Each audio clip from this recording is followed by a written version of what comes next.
Okay, let's sing happy birthday to the Dean. Happy birthday to you. Happy birthday to you. Happy birthday, dear Angelo.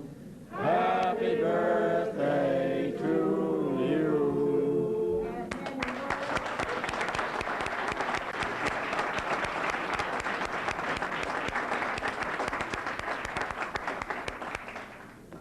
Is John Seward around? John Seward, where are you? Oh, okay. Just be ready. I couldn't see you there. Okay. You want to blow out the candles for the Dean? We're going to have a fire. You don't blow them out now. Come on, blow out the candles. Come on. You want to help me blow out the candles? Oh, yeah.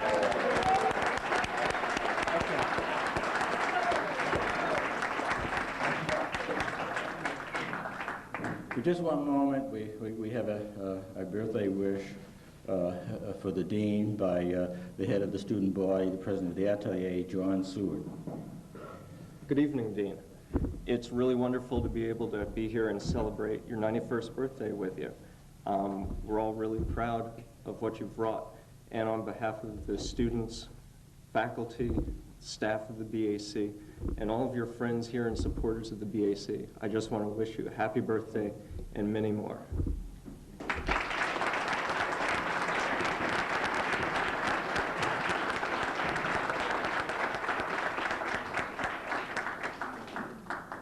Thank you all. It's all welcome.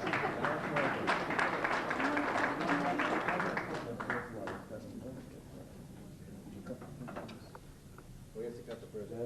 This way.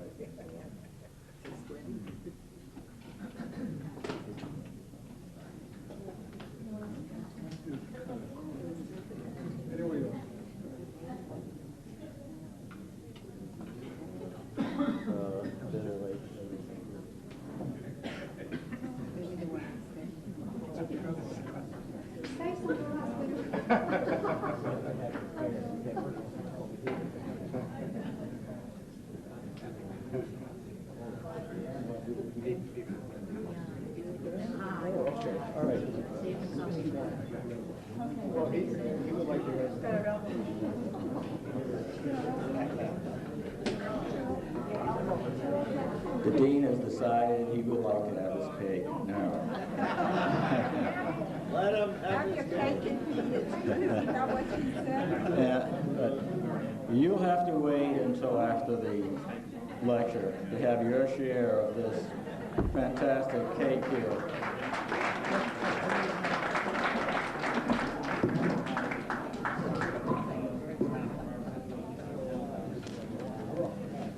Hello.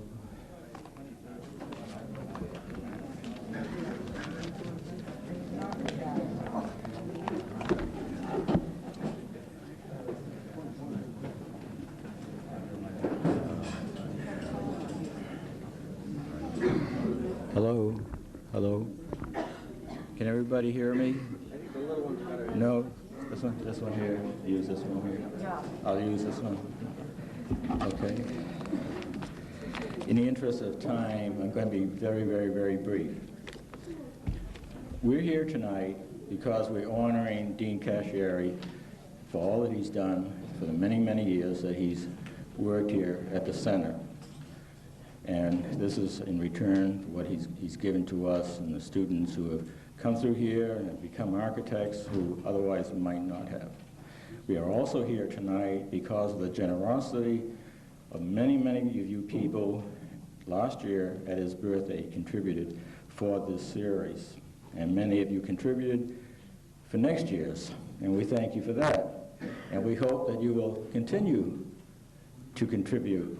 As you noticed on your seats, there were cards and envelopes. We hope that sometime along, if you haven't given already, if you could send something, anything to us, or if you have, maybe at Christmas time or whatever, whenever you have a few extra coins in your pocket. But we really want this program to succeed. We want to have it every year because for 70 years, Arcangelo Cascieri has devoted himself to this school. He has dedicated himself to the students, to other members of the profession, and I think it's fitting and proper that we honor him with this lectureship. I would like to introduce Len Saulnier. He will introduce the lecturer to you. Len is another old-time, old guard, alumnus here, a man who helped found the Alumni Association, was its first president, and is now on the board again. A man who has contributed much of his time to the benefit of students here and the school. He has come when we've needed him, he's been here. And I'd like to introduce Len Saulnier.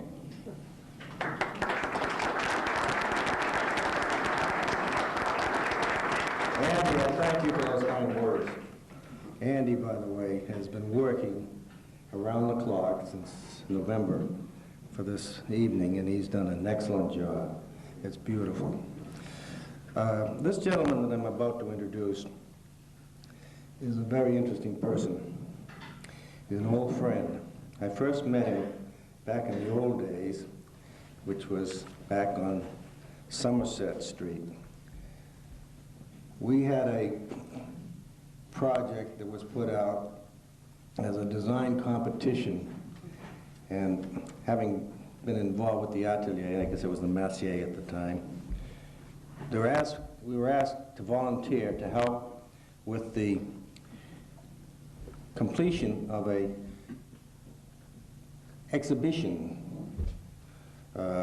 design for an exhibition, some exhibition boards. And we all showed up on a Saturday morning down in the Great Hall, and quite a number of us. And all this material was there, the boards and all.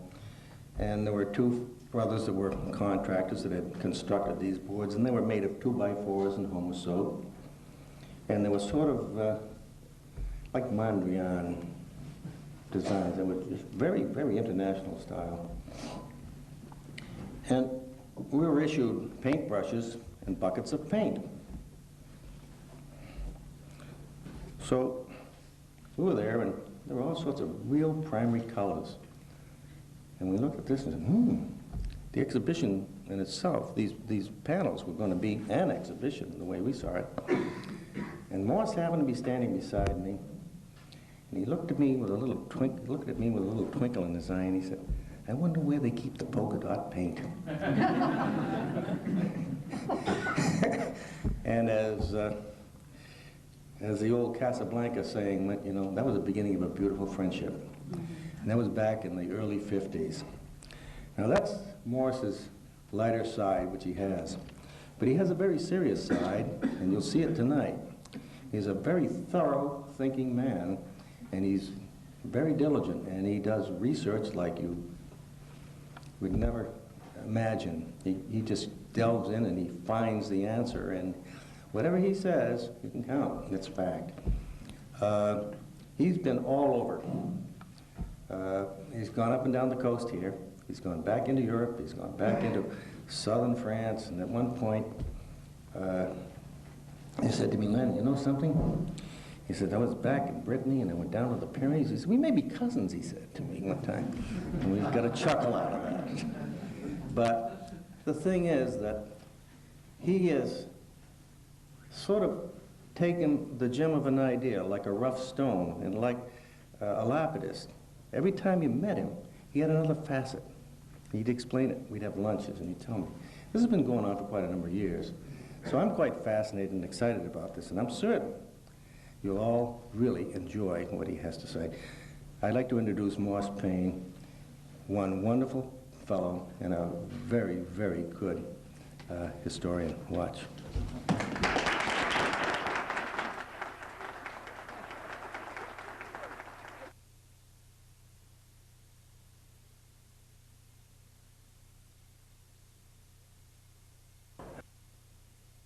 I hope you can hear me. Oh my goodness. And oh, and Andy, I know all the work you've done, and I appreciate it. This man has called me, and he's had to calm me down. There were times when I always wasn't going to do this. Oh, it's a big evening for me, and I know that many of my dearest friends are here, and I want to thank you for all coming. You know what I mean. I'm not going to sing you out, but thank you.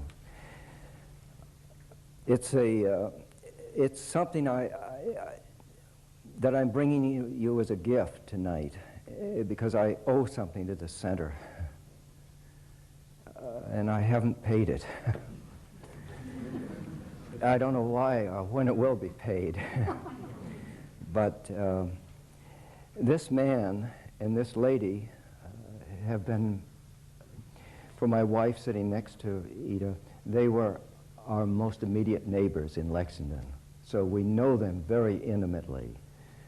And I want to wish this man happy birthday and say the best to his wife, Ida. And I have a very small little gift, if I can somehow get there. I don't know how this all works, but let's hope I can work it out here. I have a little gift. It's just this, just a little token for both of you.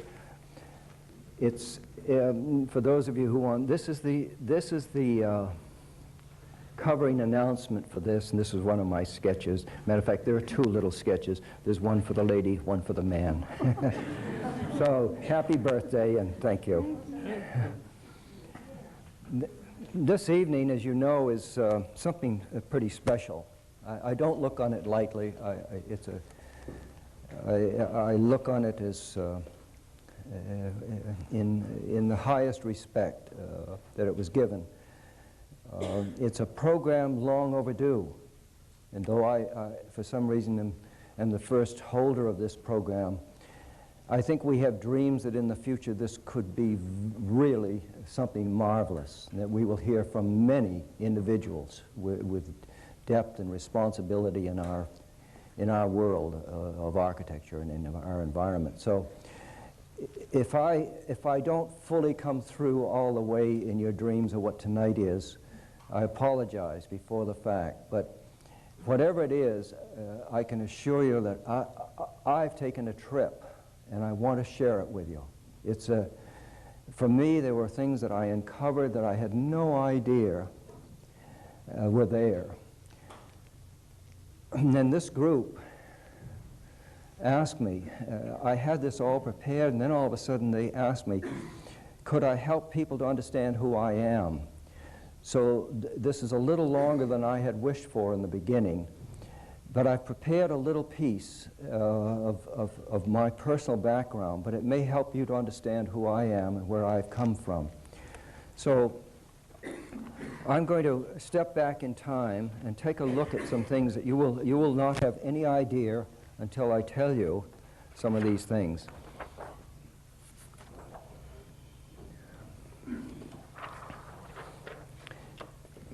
My family were always interested in history, not necessarily interested in architecture. But if you'll notice way down the bottom here, the date on this, 1629, I had a cousin who was editor of the Architectural Forum. Well, you can tell where I'm coming from. Okay. 1629. All right. Well, my cousin was editor of this, and a gift subscription would come to the house every month. And this is starting into the Depression period. It's very interesting, and that this period is going to bring to my house. My father was in the wool business, and that wasn't really his number one thing for this. I could hardly get to that issue every month. And I kept almost all of these issues from the time I was a youngster.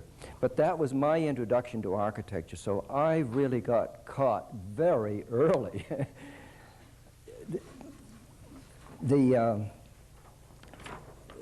For those of you who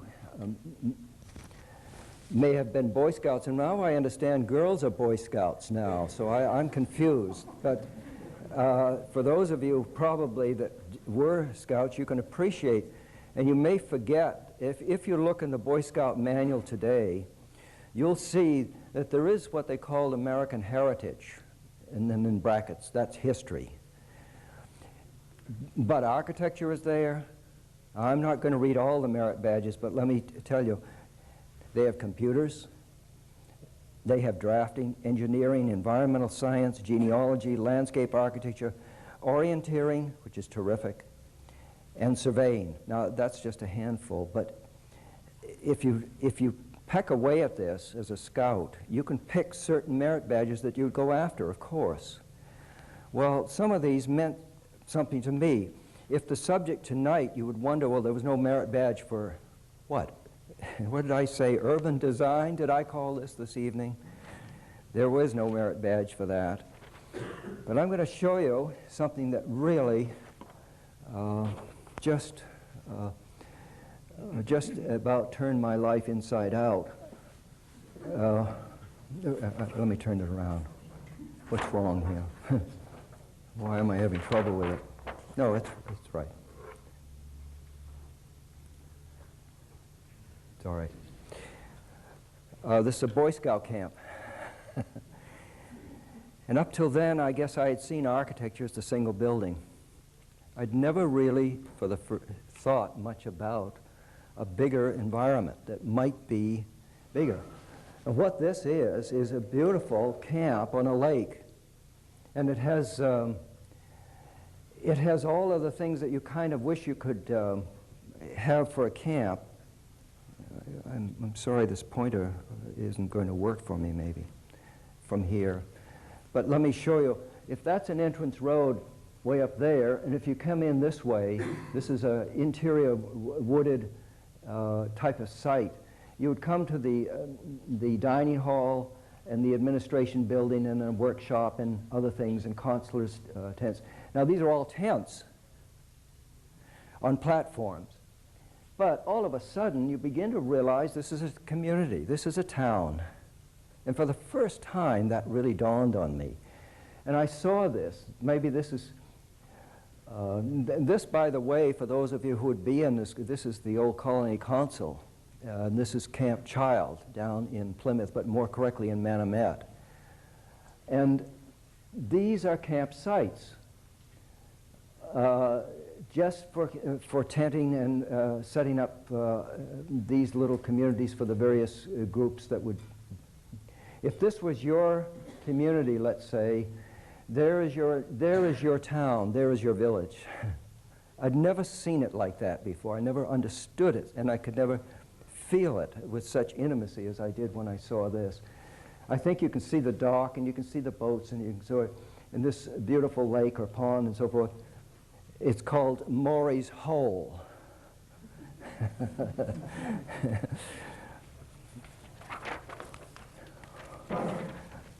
Now, if I were at the age of Boy Scout there, if I move along, my freshman year in high school, something happened. I won an award, first award. You probably can't read this, but this was a medal that was cast. On the front side says the New England Town Planning Association. It was surprising, in my freshman year they introduced a competition for a segment in the town of Norwood. The section was South Norwood as it goes towards East Walpole, for those of you who might know the area. And I entered with obviously seniors and so forth, and I won. If you can imagine, in your freshman year, and the grand prize was so. It was only one prize, but when the entries came in, they agreed to send the other two. One was a girl, and the other fellow. Girl was lame. She couldn't really get around well, but she got around. But she managed all over this place. And where did we go? The New York World's Fair. And this was the prize, and this was the time when it was the Trilon and Paris Fair. For those of you who remember, But there was another thing there more important than the Trilon and Perisphere was this. Now these people are queued up to go in to see what did it do? Slide. Oh, I'm sorry. This strange-looking animal here is an industrial designer's idea of architecture. And these people are queued up to go into here, so there's something in here. The fellow that did this was Norman Bell Geddes, the industrial designer. And that was an interesting period. That was Raymond Loy and Walter Darwin Teague and other industrial designers. And let me read what Darwin Teague said. 5 million people saw the future armor of the General Motors Highway and Horizons exhibit at the New York World's Fair during the summer of 1939, in long queues that often stretch more than a mile, from 5,000 to 15,000 men and women and children at a time stood all day long, every day, under the hot sun and in the rain, waiting more than an hour for their turn to get a 16-minute glimpse of a future world, of tomorrow. And there have been hit shows, that sporting events in the past, which had waiting lines for a few days, but never before had there been a line as long as this, renewing itself continuously, month after month, as there was every day at the fair for this exhibit. Now, what's in here would just, I just couldn't stay away from this. It was hypnotic.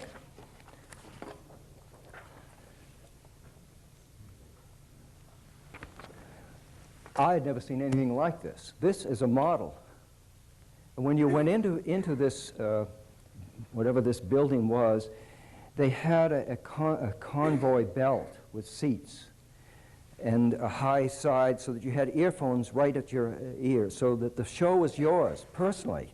You didn't even know who was sitting next to you. It was yours. And each one of these opened up to some maybe 10 or 15 exhibits showing this. And I'd never seen models like this. I'd never seen, and then all of a sudden I wonder, who the heck is making models like this, and what kind of an exciting thing could this possibly be? No, I'm sorry. Look at this. For a model, for those of you who built models, I defy you to have ever built a model or experienced anything like this. It's just amazing. Look way off into the distance here. You can now see how a young mind might just get trapped by this. Just a couple more here to show you.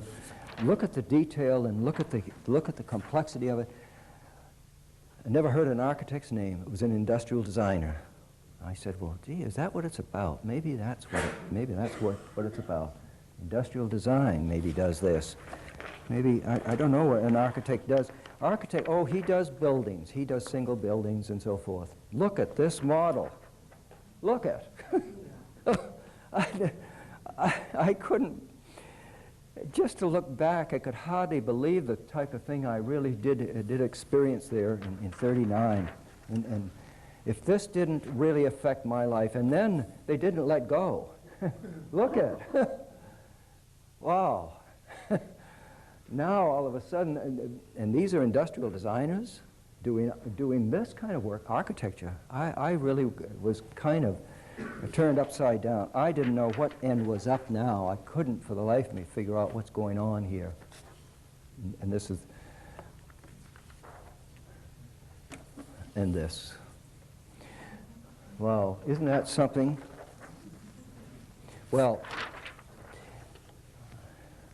I'd never seen anything like that, and then, but right in my own hometown of Norwood, caught in between Westwood, which laps up to the top here, Norwood coming in here, and Walpole out here, this piece of land was to be developed. It was really a very large, enormous sector of the town. And for the first time, I did see an architect lend a hand in planning a community.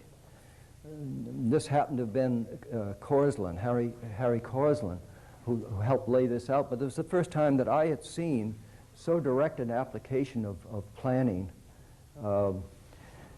with all the streets and so forth. This was not supposed to be a competitive town. It would never be incorporated as a town, but it could have a business section, as you can see here, and so forth. But believe it or not, this was built through time. Well, to know that that's practically across from where I grew up, something.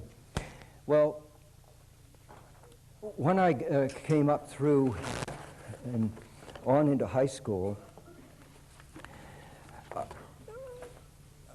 I did this. I tell you, if you're an architect and haven't done this, you've missed something. To do threads and machine bolts, hexagonal bolts, and nuts and so forth, and threads and so forth, you haven't lived until you've done that.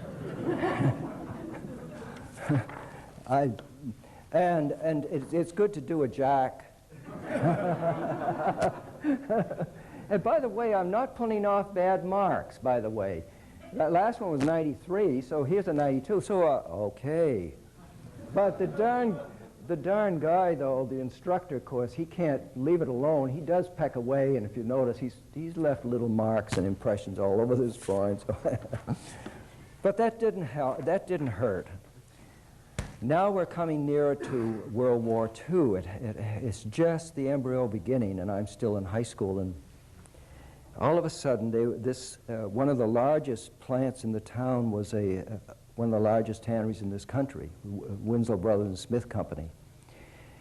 And they were being deluged with so much hides and so forth coming in from Australia and New Zealand, and they had to put these under cover, and they only had two engineers, an older man and his right-hand assistant.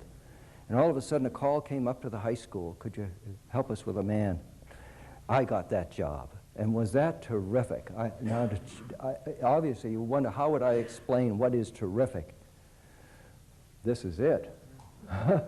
There are 60 buildings on this grounds, 60. The yellow ones are ones that I did while I was there. Marvelous man, took me in hand and was very fatherly, and he said, look, this whole plant, I just don't want you to necessarily be in here. And I did the books for them, I did all the drafting, and I took care of the office in general. But he made the point, look, here is this thing, and these buildings dated before the American Revolution, many of them. So this is really Winslow Brothers and Smith Company, an exceptionally old tannery. And he said, I want you to move about the plant and feel comfortable. You just do that. You don't have to explain to anyone. Just become familiar with this. But he also took me out on the field trips for surveying. I was rod man, and he did the field notes, and I would take his notes back in and draw the plans. I'm a junior in high school. And to have that experience, and then to put it, you'd see them put the batter boards up and then put the strings across, and then you'd see the backhoe come in, and then you'd see them put the reinforcing bars in and pour the concrete for footings, and then you'd see the walls start to go up, and cavity walls, block interior and brick exterior, and the weep holes. High school. And then to come and then see them put the trusses across and put the roofing down, tar and gravel roofs, and watch all of that as a kid in high school. That can't hurt either. And along with mechanical drawing, that didn't hurt. By the way, these red lines represent a train. They had their own train on this grounds. The water system, they had five lakes up and back here, so they could control the waters through this whole plant. Came in through here and then came in, and then somehow it comes out down through here and drops back into the stream. But this is a really interesting world in here to do with hides that are washed, and then one side is leather and the other side is wool. It's a terrific experience for a kid at an age like that. Well, then I went in the service.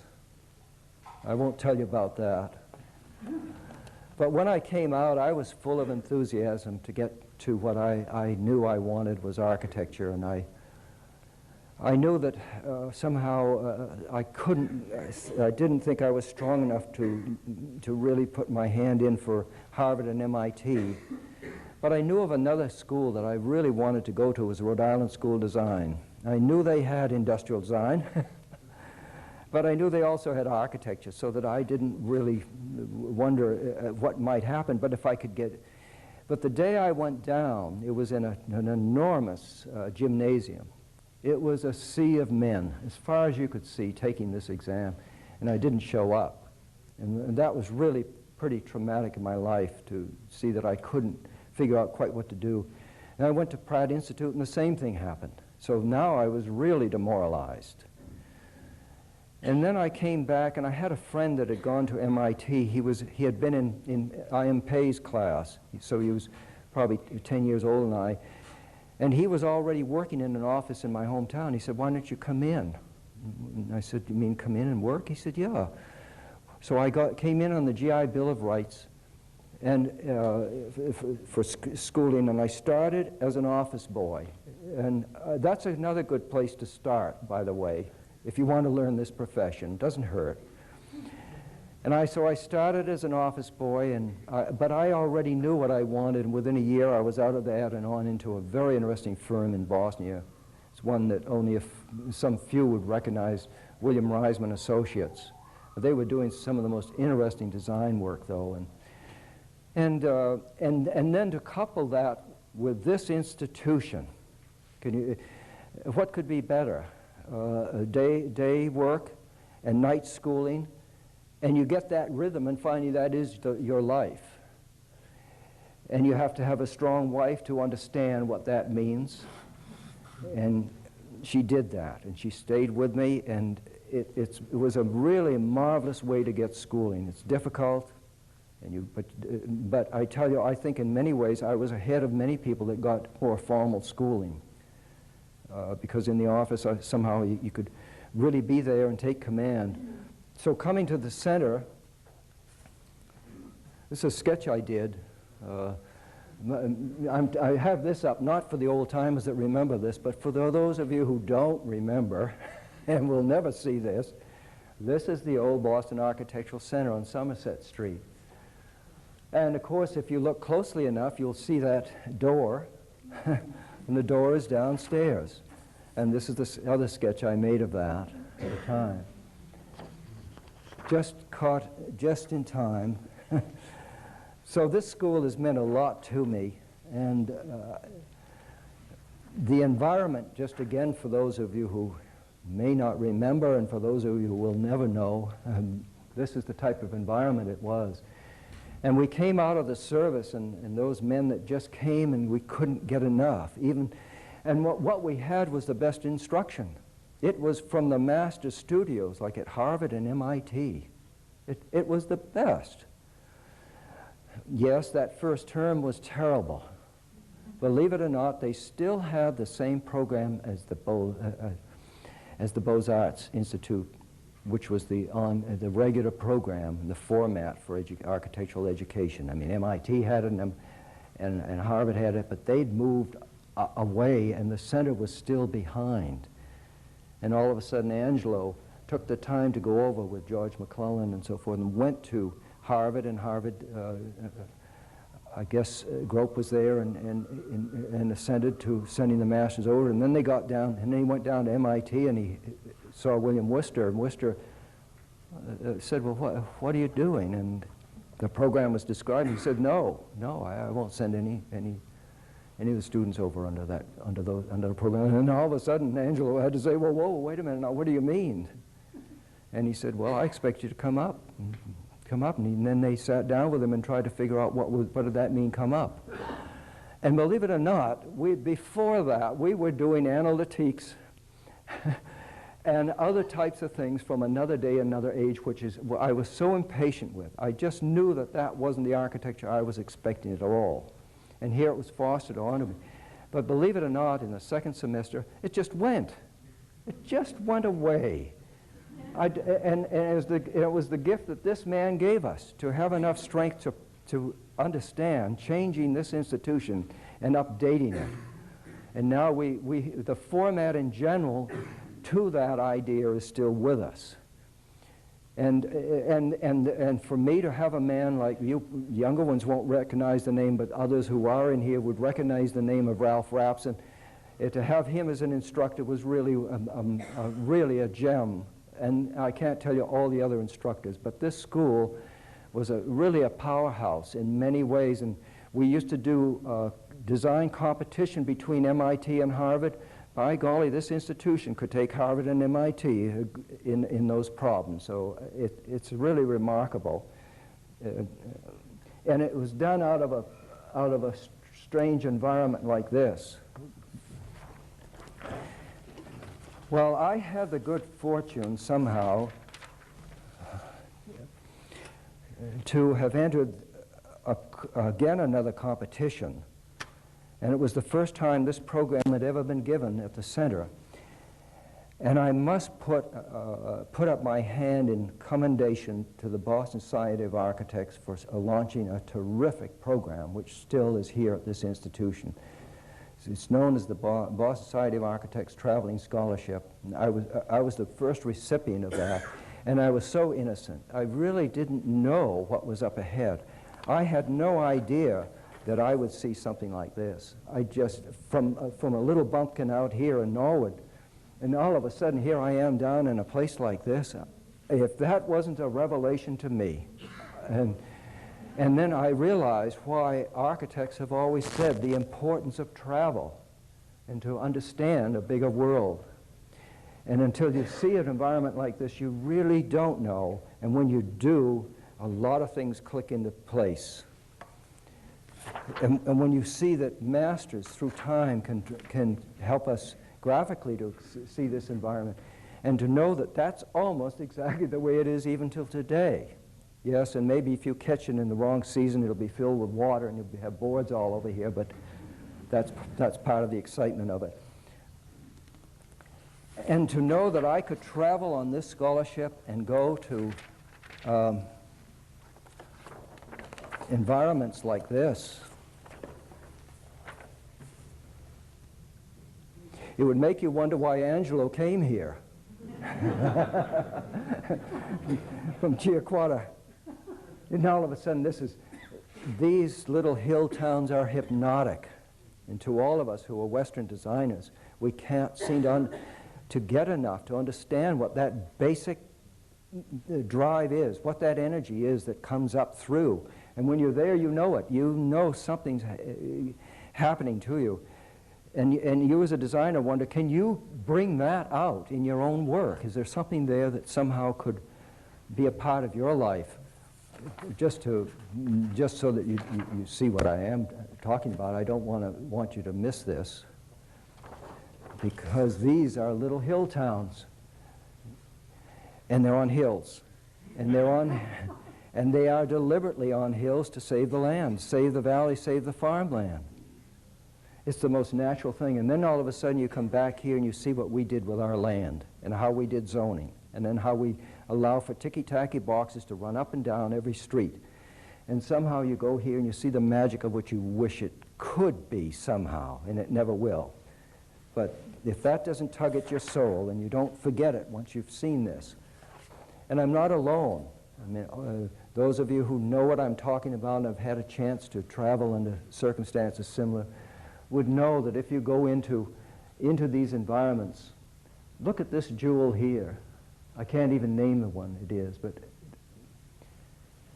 well, maybe you get what I'm getting at.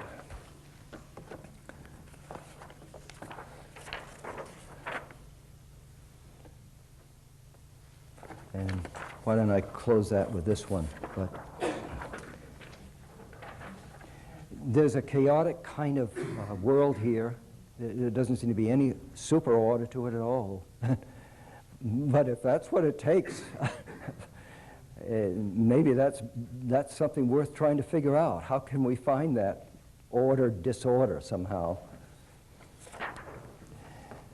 Now, I'd like to catch another point. Right at this time, and even on these travels, there was one man that really did influence my life, and there's no doubt about it. He wrote a marvelous book called Townscape, Gordon Cullen. It's not a name that would be familiar to all of the youngest people here, but those who know understand what I'm talking about. This man took towns apart, showed us how to do it. He dismantled them in the most marvelous way. He would take, now, his plan down here in the corner could have been maybe that little town we saw, let's say. But you'll notice he has these little arrows which show these various points. And he takes you on a trip. It's a spatial idea. It's movement. And it's so dynamic. And he does that one after the other. He not only... he does this to Westminster Abbey. Imagine that. Who would do a thing like that? Take the time to take a trip. And he goes around it. You can see it's like it's on a sundial clock, and it's going around and around. You'll notice each vantage point. He tells you where you are on this little trip, and finally he comes right down. You come in, you walk right in practically to the bottom, and then you go across the street, and of course you end up in the pub.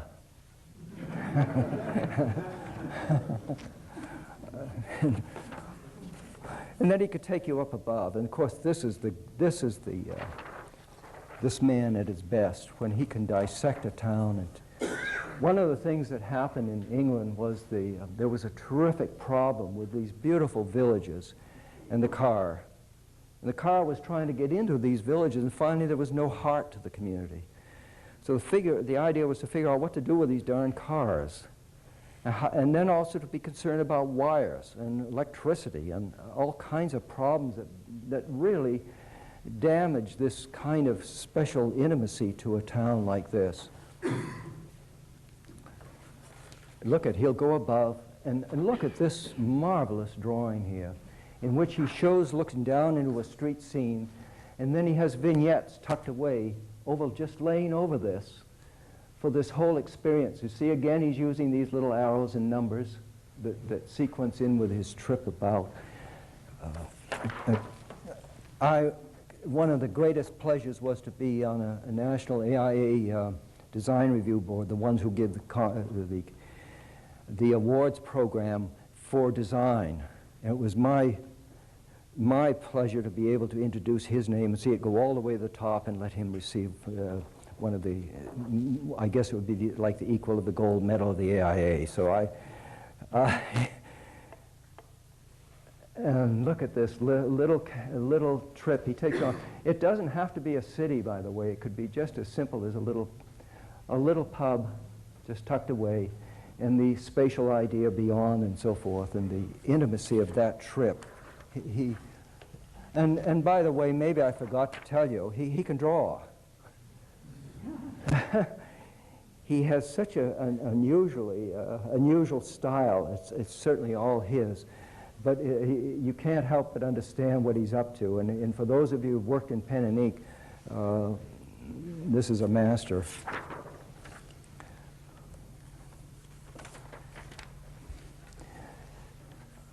Well, at the center and working days and so forth, I came onto a project like this.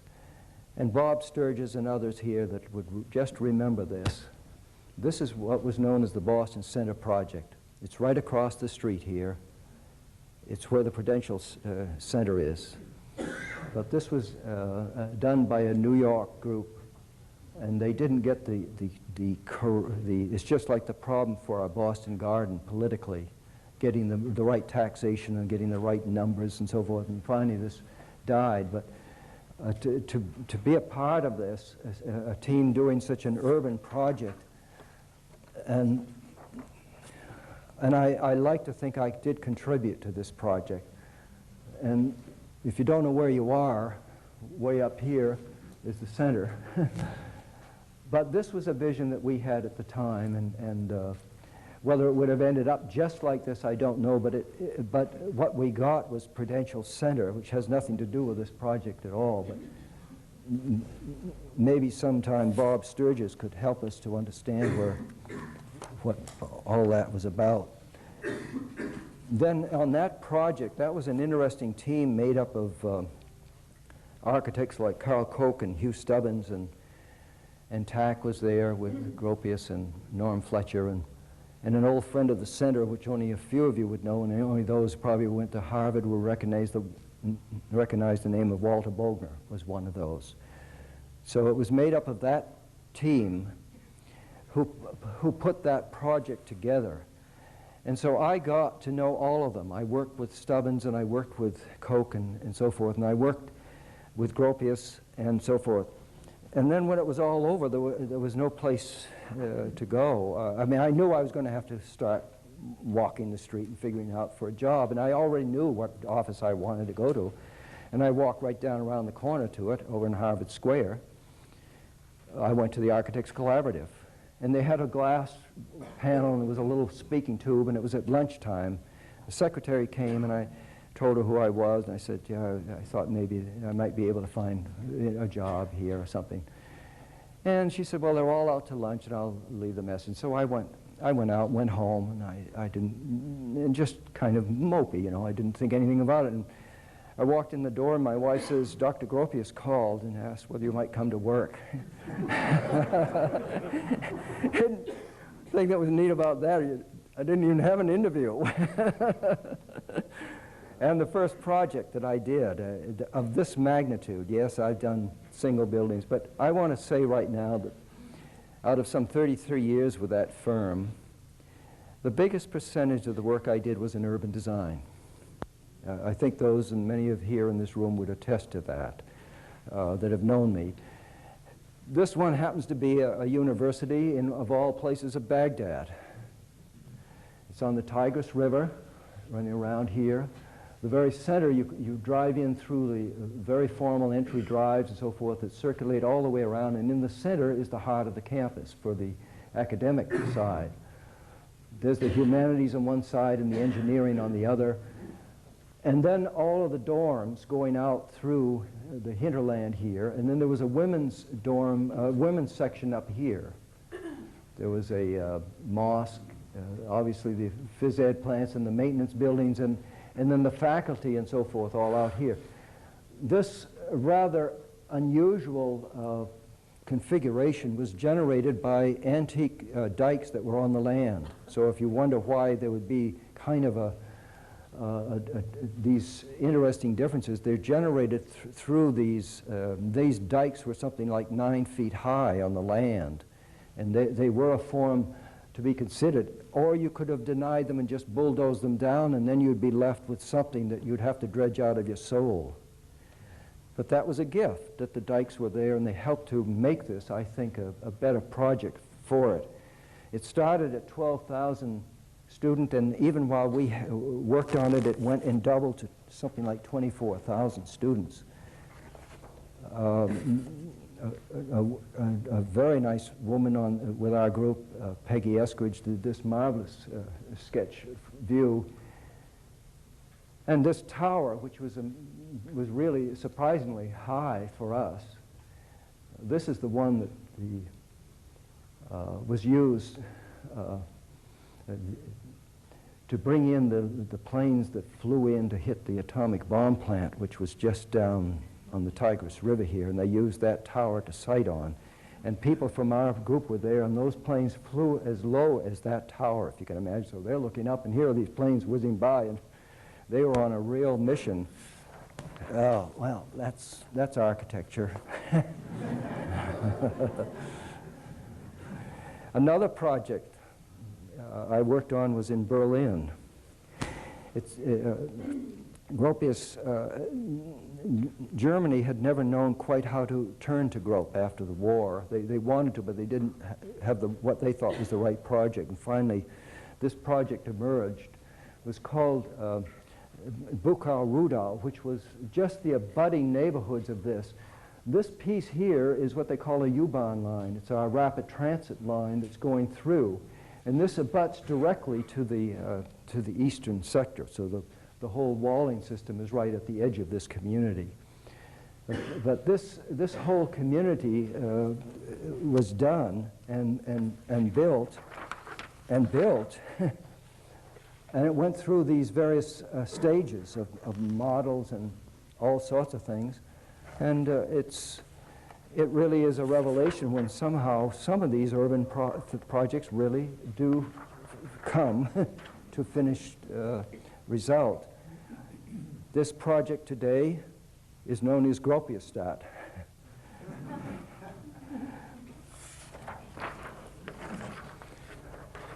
Another marvelous project that I had a chance to work with a man right in this room tonight.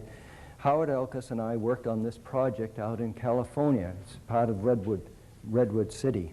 It's an extension of Redwood Shores. These are the water basins, which were the actual natural water basins that were there. We didn't have to drive those through in any way. They were already there. And this grand model, all just in natural woods, in wood, was really a nice gesture.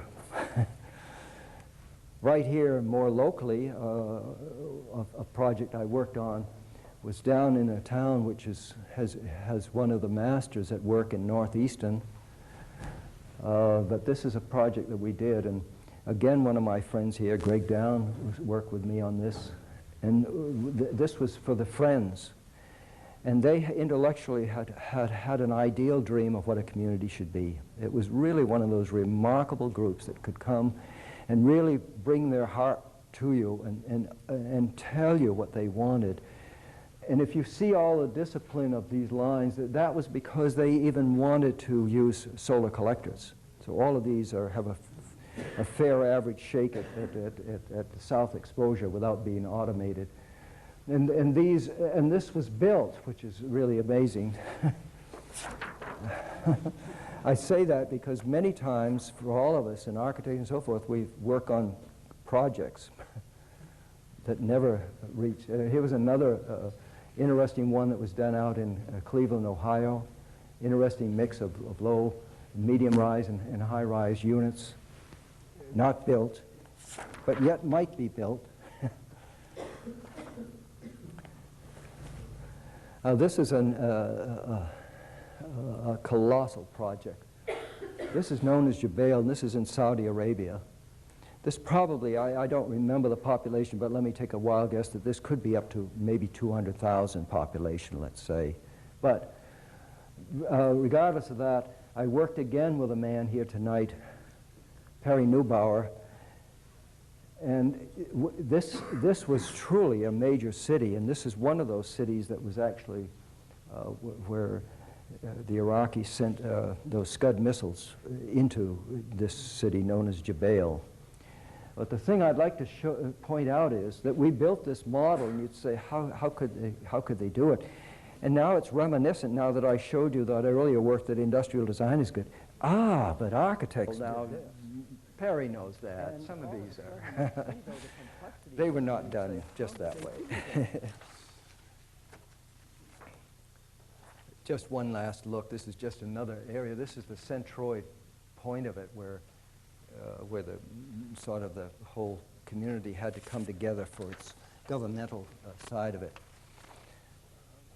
But another project, again, that Perry and I worked on. Now, this again is in Saudi Arabia, but if Jubail was on one side of this town, of this country on the east, this one is now on the west side, on the Red Sea, and this is Yambu. What's nice about this is this was a project in where I guess some 7 architects were invited, and each one did a block. So there's a great diversity in the design as you go through the whole community. That it's remarkably different. You're going from one sector to another, which is really quite nice when you think about it. That it isn't monotonously out of just one hand creating the whole darn thing. Yes, we created this, and it's really surprising that here's one that got built. And the thing I want to show you is not necessarily the architecture, but the ambience. One of the beautiful things is this is desert country. And you'd say, well, how do they get all this green? Well, that was the one thing I learned. They have these little tubes that are carrying water, waterlets, water dropping, little driplets, through this whole waterbed system. And if you bring water to it, it's going to grow green. And so a whole community like this can just spring up out of the desert. And it's sort of the full fulfillment. Up till this time, I think I'd like to speak about something that happened. Many of us as Western architects were invited to go into these wealthy countries and help them with their problems of housing and so forth. But one of the problems was that we rushed over, and even now that I look at Baghdad, I realize that we were part of the sin of this too. We just didn't know enough, and that here we rushed over with our Western ways. And we built our Western architecture, and then finally someone put up his hand and said, well, wait a minute now. It was the Aga Khan. And he said, if you wait a minute and just look about and think about it, you'll see that where our history comes from and how long we've been here. And he turned our office around. It was really marvelous to see. And we began to really think about history and about what had gone before. For Baghdad, for instance, Baghdad was a circle originally, a circular plan. You won't find it today, but that's a beautiful thing to know, that somehow it had a heart and it began somewhere in time. It was a circle.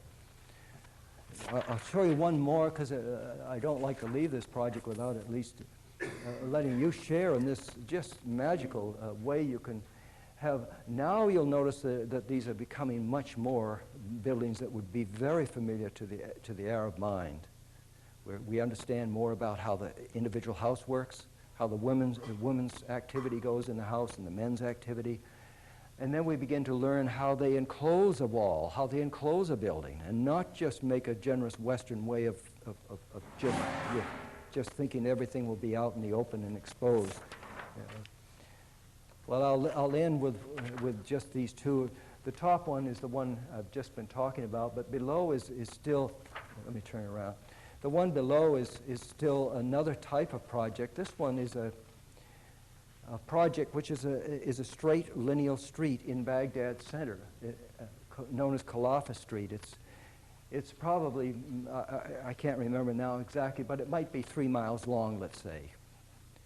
And we were able to take the city pattern and find the energy that was in there. We did not conceive, you'll see these circular pieces, that's not our work. Those pieces were there. What we helped to do was reach out and grab those and make them become part of the whole centroid idea of this axis, sort of, and made the whole thing bind together as a piece. Enough of that. Now I can go back to where I really wanted to go in the first place. I'd like to, but I think with that you'll now appreciate where I'm coming from. If I go down here into my own environs of New England, I find it so many enchanting things about it. And I'm at a point now as a historian to want to really go back and find out what really went on at the very genesis of our lives and our world here. So I go to Plymouth, and I see a place like this. And if that doesn't look like something out of an old world, it's just, for those of you, this is the stockade system, and this happens to be one of the doors. We're going up the hill, and you'll notice that up the top is the fort. And these are the houses, like Winslow's house and others that come down. And this happens to be the little piece that they have for the small livestock, chickens, sheep, and the small animals are kept in this. But if that isn't a marvelous primitive shot, until finally you figure out these people are very primitive and that they're working at the lowest ebb of life. This is a view of the main street. And you come away warmed by it, but you come away also wondering, what are these people doing? I mean, what is their life really going on here? Well, that just to set the pace is what started my motor going and made me become more interested in looking behind the scenes to find out really what these communities are doing. To do that, if you take a look at the whole of the western continents, you'll see here, this striated pieces here are Spanish rules, running all the way from South America, from Chile to Peru, up through Panama, and coming up through Mexico, and all the way up through Texas, and all the way up to California. Now, the next striation, interestingly enough, is the French.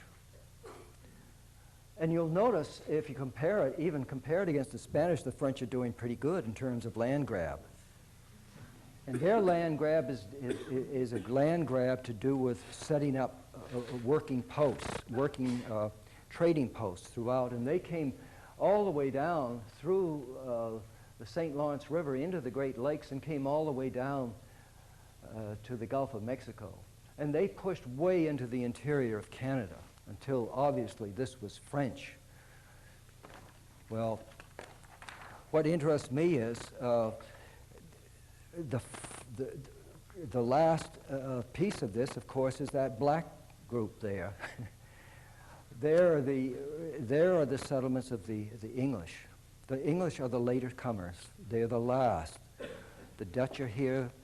The Dutch are here, up in Albany. They're down in Manhattan. And all of a sudden, the last really people to come, and when they made up their minds that they were missing, they came but fast to anchor into here.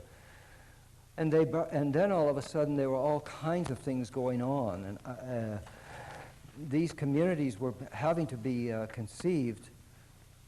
And they were, if you take a look at the Spanish problem, they came over here and they wrote back.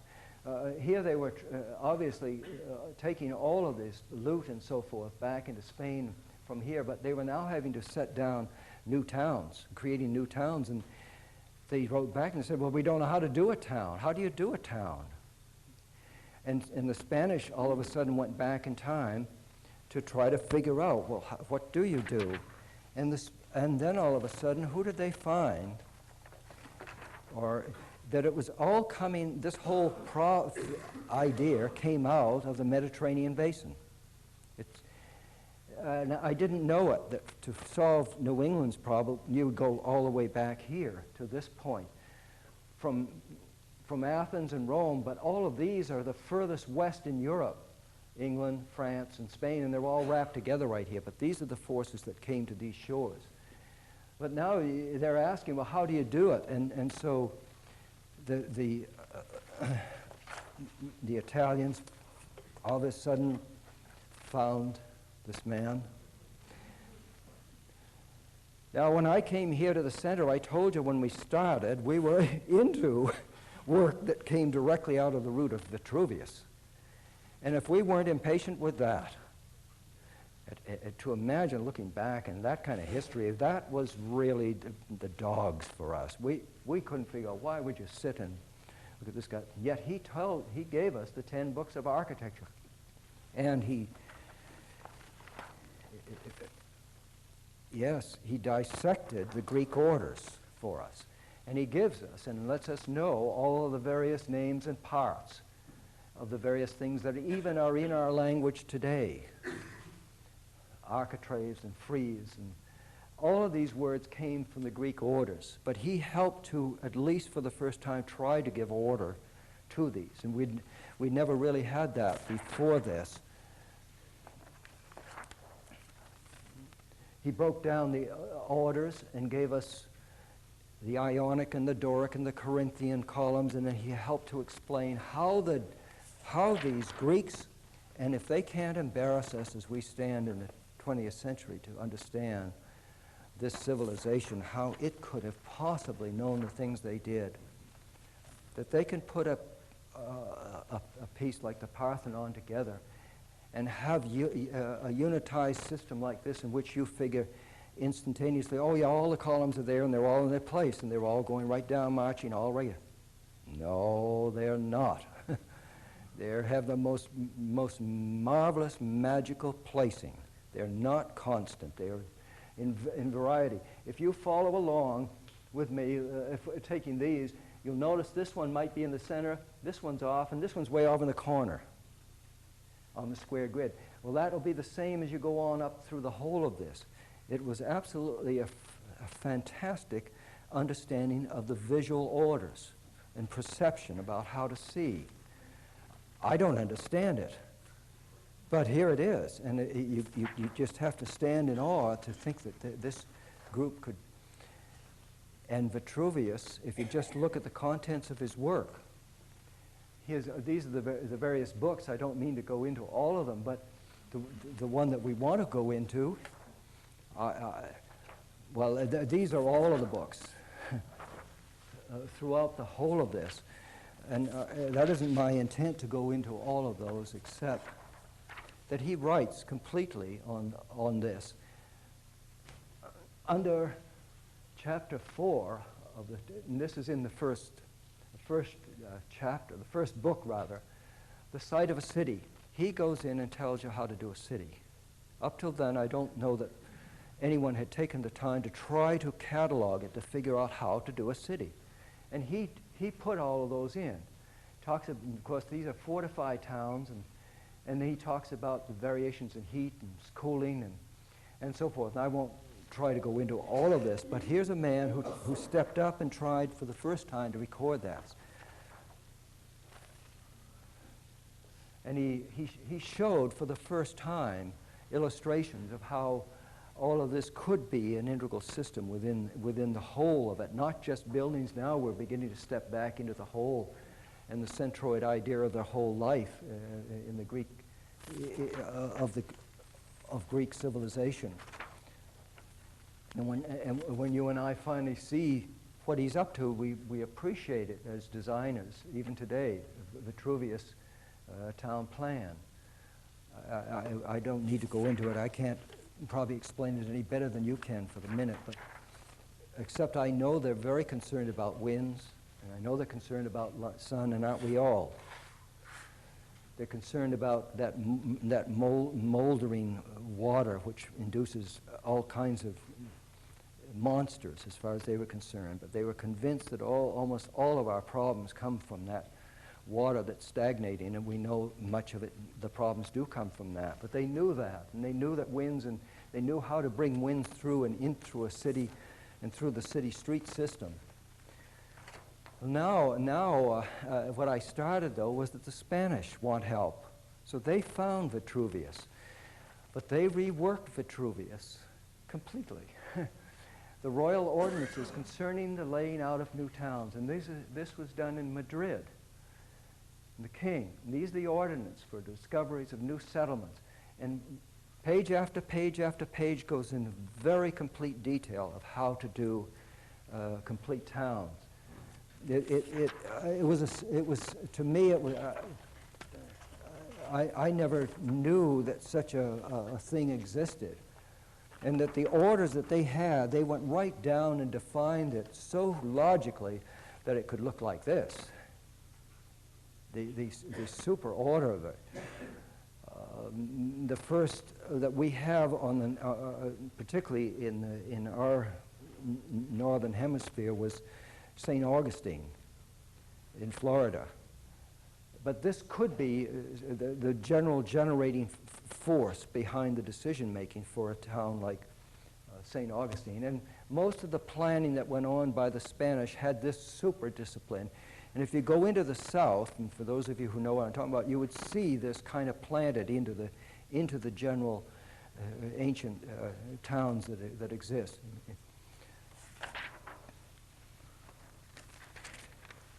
The Dutch are now let me give you the next punchline to this. Yeah, but this is all sort of the South Mediterranean. What happened with the northern part? How did the English come into this picture? What did they bring? What was their energy? I mean, here's a tragic group that finally end up in Plymouth, and you follow their roots to Scrooby. You'll see them come out of England and go into Holland. where they remained for something like maybe 12 years or 11 years. And finally they realized that their dilemma was that their children were talking Dutch, and their social contacts and everything were Dutch. And finally they tried to wean their whole group away from that kind of environment, and went back to England, and of course finally came. But what's interesting is that while they're there, the Dutch are, this may not necessarily be exactly timed with exactly the period exactly that they're there, but it's going to be within some few years, that great projects are going to happen in Holland. I missed this point. And then I say, yeah, but how does that fit into this equation that I've just talked about with Vitruvius and the Spanish orders? Through marriage, okay? From Spain to the Netherlands and the conflicts and so forth, but here it was, right on their doorstep. And when the little English group that are going to come here to Plymouth, they know the forces of the decisions on town planning. Some of the best cartography now in the world is going on, not in Portugal anymore, but going on right here in Holland. Don Brown knows what I'm talking about. All of a sudden, here's an air view of this type of world. I've not been there, but I see it, and look the kind of world that they can create to themselves. Wow, it's just the power of it, and the graphics. It just leaves you overwhelmed with the strength. And right at this period, this little group is right here in Holland. It rubs off on them. So when that little group comes, and I showed you a general impression you can have when you go down to Plymouth, that these people really don't probably know. And even the Dutch were here before the English, and had gone up to Albany. And now here they are down in Manhattan, and they're doing their little thing, and they know a little bit about town planning. And if you go and look at Manhattan, sure enough, the very basic order is there for us to see. Now let me jump beyond the little Plymouth group and give you another group that's going to come in 10 years later. The Plymouth group comes in 1620. 1630, our group right here, the Massachusetts Bay Colony, are going to come. And the Winthrop papers reveal that Winthrop needed help. And there is in his papers, which is, I don't know, maybe 7 or 8 volumes now of the Winthrop papers, but within it there is an essay on the ordering of towns. So it's right here. He's asking some very interesting questions about how do you do it? And the one who's answering is, suppose the town is square 6 miles, survey ways. And I can't read this, it's all in interesting English, but he's trying to answer Winthrop and try to give him a little encouragement to say, well, if you do this and this and this, you'll make it. Most of what's going on here, though, is not really what I'm looking for. I'm looking for the first tries at colonization, which means family units and so forth. Up till then, most of what you would find is a men's world, men's posts and so forth, where they're going out into the land and trying to look for the Indian, particularly, to get skins and so forth. The rage in Europe right at this time was the beaver, and they couldn't send back enough of this charming animal and skin. And fishing was the other one. These are what they call stages, and these were all up and down the whole coast, Nova Scotia coming down to Maine. But this was a man's world, and all they're doing is bringing their fish in to be cured. And they're going to find themselves finally that this is all they're doing until something begins to happen.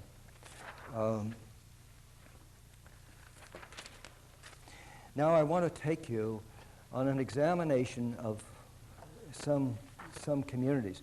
You remember I've shown you this map. And you'll notice the red line is drawn to the back side of the black, which is the English. This is the Appalachian mountain range. And there's a very much of a decisive understanding that the French are on one side and the English are on the other. That the English are on the watershed as it comes to the Atlantic, and the French are on the watershed of all the rivers that go back to the Ohio and then back into the interior and down the Mississippi. So this is understood, but not happily. I don't mean that. These great international decisions are never quite received right. But now I don't want to get into this in great depth, but if you take a look along from Florida going all the way up our coast, you would find in numerical order all of these kinds of activities happening. Right down, and I only bring it into 1620, and I stop. But look at all the activity that's going on. It's not, we kind of think, well, gee, there's only this helpless group down in Plymouth. There's nothing else going on. There's a great deal going on. There's two parts of it, though. There's exploration, and that's coming to an end. The next part is to settlements, and that's the part that I've intrigued with. Most of these little stronger red defined dots are the beginnings of what I'm looking for. St. Augustine. Now, I wouldn't pursue anything outside of New England in my study. I'm interested in the intimacy of just where we are. So St. Augustine obviously flourishes till today, but there were others, and of course the tragedy was the Roanoke group, which, as you know, is known as the Lost Colony. No one knows to this day what happened to them. They just absolutely just vanished. But then you come up to 1604 at St. Croix is the French, and at Port Royal, and then all of a sudden in 1607, the English finally are here and make it into Jamestown in Virginia. Now, I will not involve myself with Virginia. Popham came into Maine up at the Kennebec River, and again, tragically, he died and the whole of that operation collapsed. But that was meant to be a working community, but it never made it. And then finally, beyond that would be Quebec, 1608. Now, I want to go back, and I'm going to begin on this study. I'm going to begin right here. If you thought that I would begin at Plymouth in 1620, it catches you off guard to know that as early as 1604, the French have planted right here in New England. And I'd like to show you what that is, because it was really, it caught me off guard. And I'd like to show you where this group came from. They're from Normandy. Most of the men that crew on this and help on the in these voyages, and actually in the whole part of this band of people come out of this whole area from Brittany to Normandy, this whole area. Now we're going to follow the life of one man particularly, and that man is Samuel Champlain. This is where he was born. This is where he spent most of his life, up in this area. And finally, when they take off from near St. Lo in this area and come across. And I'll make another point on this as we go along this location.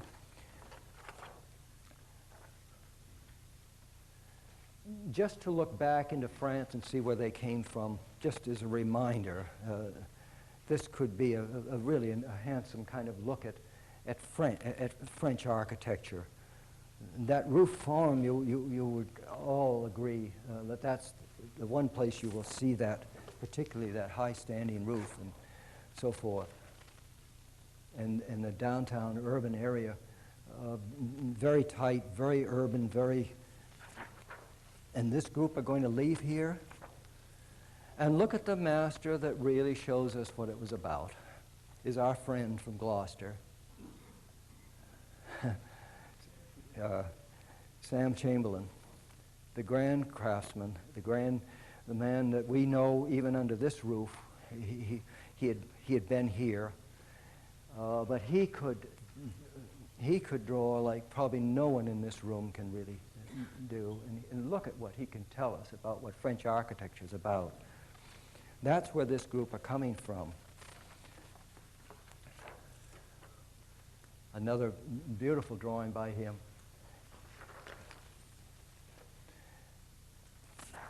If only we could do that, huh?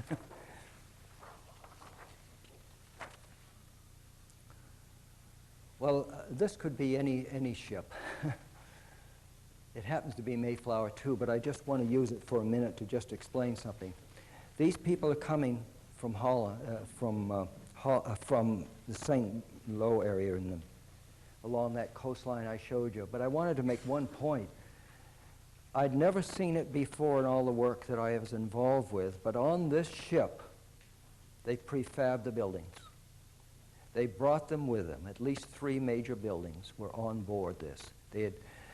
Now, what's terrific about that is that by the time they get here, they don't have to begin felling trees and setting up saw pits and going to all of that labor. All of a sudden, on board these ships, once they get them off, all they're doing is like an erector set and building and putting up these buildings. So it's surprisingly quick.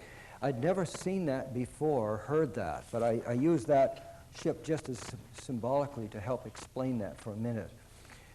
When they came, of course, most of the seamen know this coast.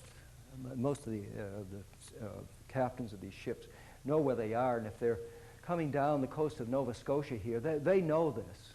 They know their way all through here. And what they will do, though, is they will poke their way up here, because this is kind of an exploratory idea now to figure out where they will set, for the first time, a colony. And that's what I'm after. What are they going to do? And they come up by Yarmouth, and they come up into the Bay of Fundy, and they poke around and go up in here and come down, and then finally go up into Passamaquoddy Bay. For those of you who remember, this is where Roosevelt wanted to dam this, you remember, and draw the energy, because this has the highest tides in the world here, and to draw the energy for that. And they went up this river here, which is known as the St. Croix River. And the St. Croix River, they parked right here on a little island in the middle of the river. Now today, that's exactly the demarcation line between Canada and the United States runs here. This actually is in the United States. There's nothing there. Don't run up. Now Champlain could draw quite nicely. He drew figures like this, and he even helps us to understand what he's going to do. At least, I think so. He shows this little island and shows the river roaring around it and shows us something in here. We can't quite figure out what it is, but that's going to be the colony. And the colony, I finally took the time to try to digest that and did a lot of research. And I'm not the first one to do this, so I'm not showing you something that's my work. It's based on a lot of archaeological work and so forth. But what he was doing, and the jewel of it, and the thing that's thrilling is that he was trying to do a little French village with the streets and so forth. And he tells us that.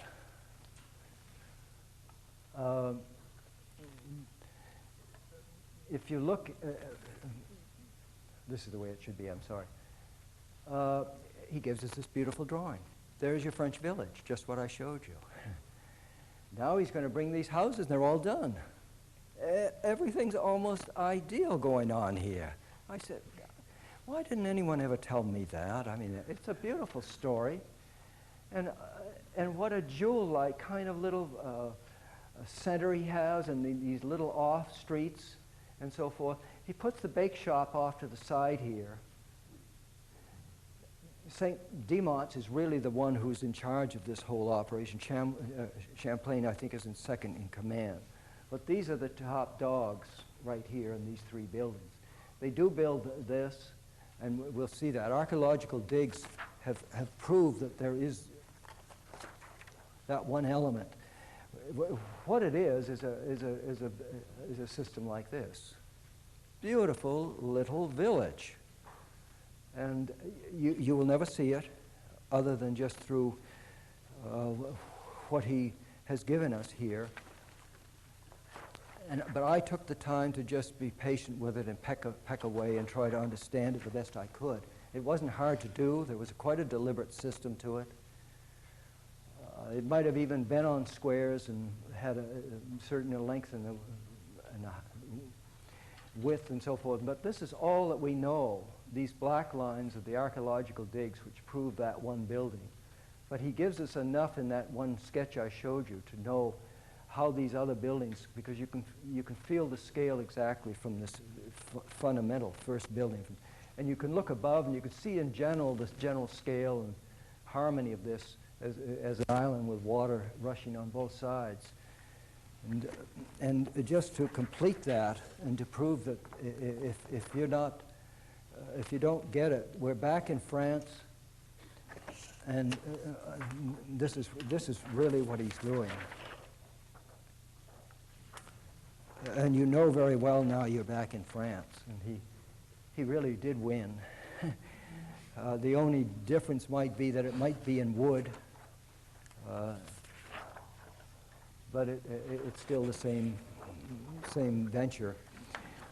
Now, what the tragedy of this is, and what happened here, this, as an island community, and then they came in late August, which was just terrific. Beautiful weather, everything seemed so idealistic for them, and so they set up here. But they didn't know what was going to happen in the winter. And the Montreal Express came down and ripped through this river and just came through all of these buildings and just tore through them, and every little opening was like a sieve, and they lost half of their community in just that one winter. And by spring they knew what they were going to do was have to get out of there. So they left this beautiful dream idea that they had, and they took down the prefab buildings. They're going to take them with them. And where they're going to go over to a place they had seen originally on their first entry. They've done the whole of this, and they're over here. Now they're going to come about 100 miles across the Bay of Fundy to this area called Port Royal. Remember, they're taking their buildings now. Now you'd like to see, well, what do they do next?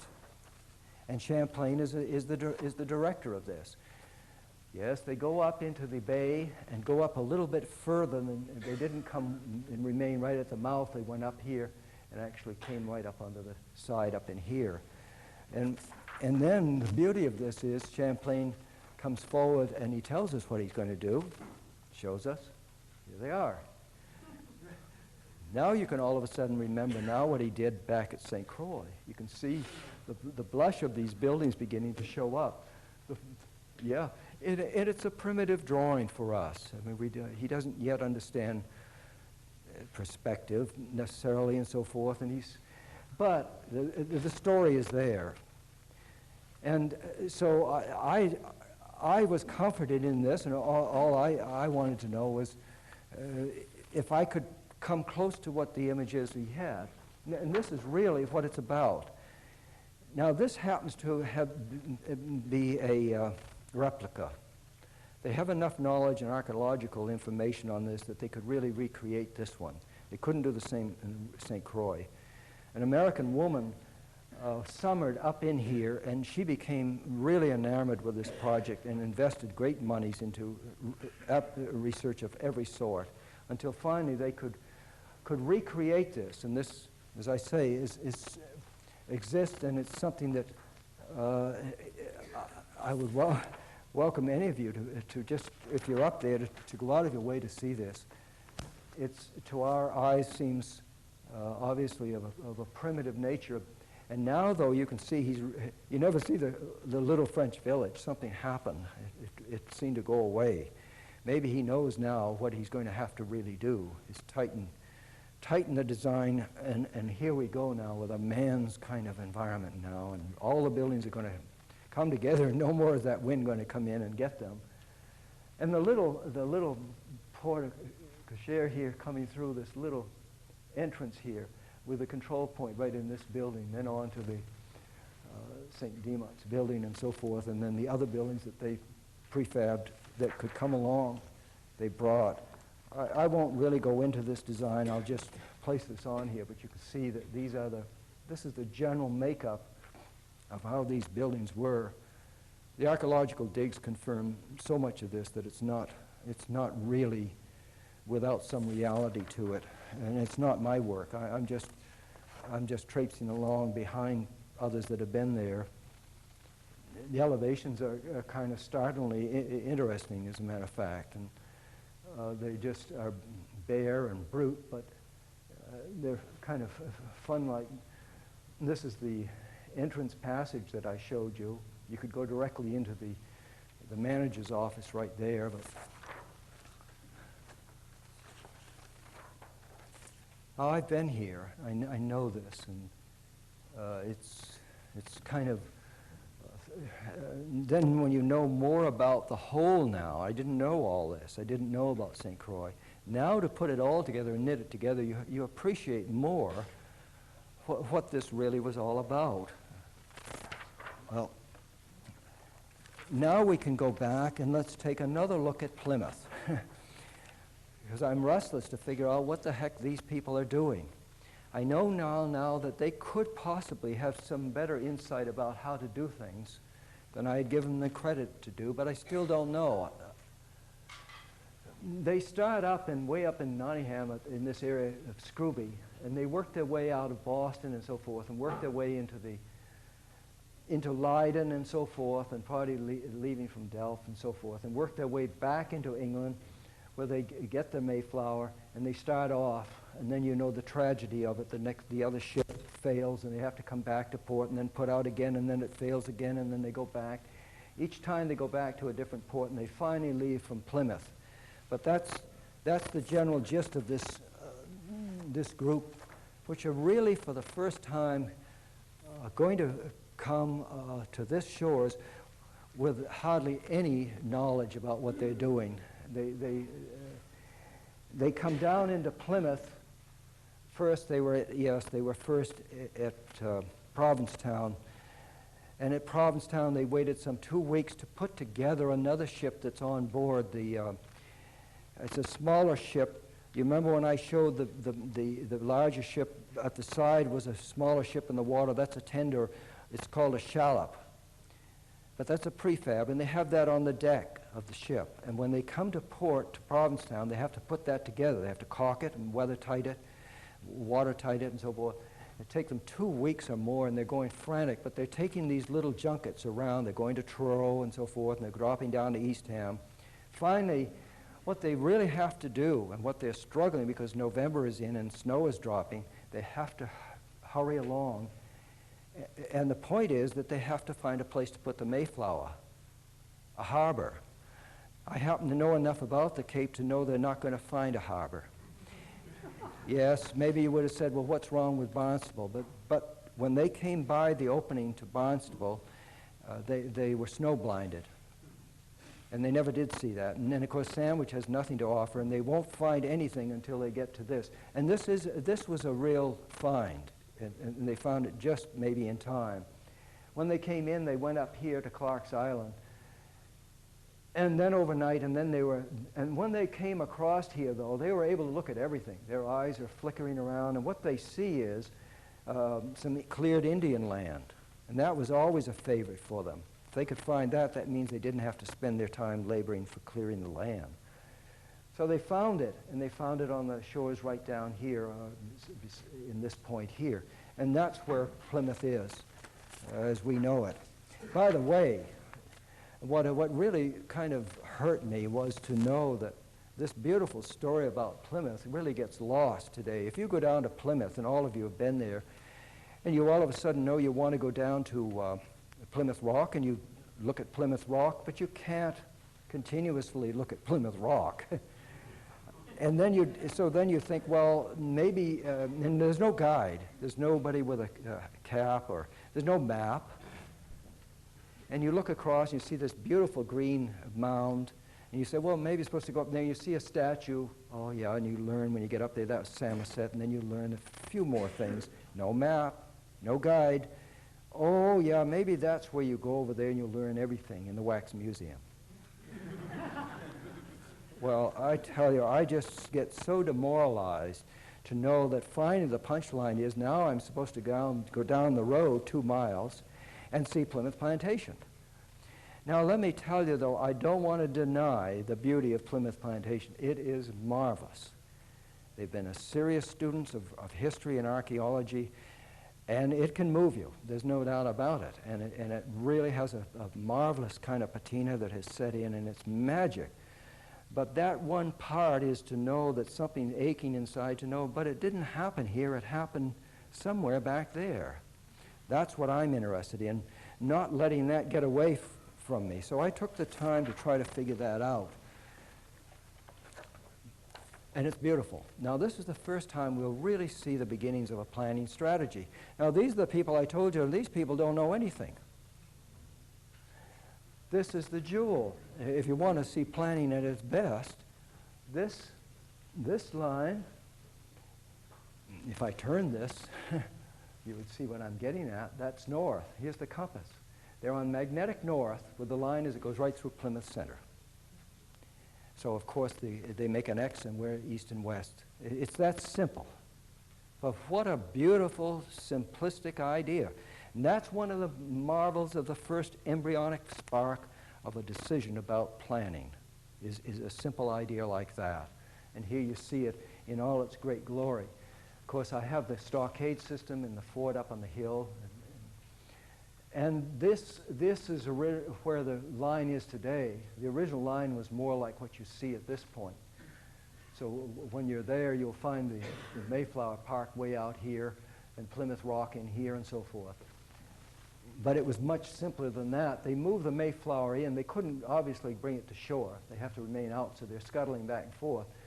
But it's easy enough to imagine they did use this, and then maybe they even moved it up closer, because this finally is just only a matter of a few feet away from the stockade when they're at that point. You don't really experience that up there at Plymouth Plantation, but this is downtown. And this is where it all happened. And there's nothing there to give you a hint. Yes, there's a few placards maybe in the paving or on the walls that might give it to you, but you still don't have a map. You still don't know the dynamic energy that was in this to foster this as a design. We do know from even Governor Winthrop's own work, he helped to define who the people were that were the first ones who on this little diagram. And you can see the names of Edward Winslow and Cook and Allerton and Billington, Brewster, and so forth. We know even a bit in the future, we know exactly how these work. The same names you will see. And coming down, Miles Standish on this side to Governor Bradford, Hopkins, and so forth. The point here is that this is going to be real now. These people are really going to try to house themselves, and how do they do that? Well, I want to show you this in, we've just seen this diagram, this beautiful diagram. Now I'd like to move down one and show you what that's about. This first community, these are the names you just saw in the houses. Now, when you go to Plymouth, when you go to Plymouth Plantation, they've lived up to this diagram, but you don't know it for sure. I mean, you know, you almost dismiss the idea that there is any order or logic to this community, but there is, I assure you.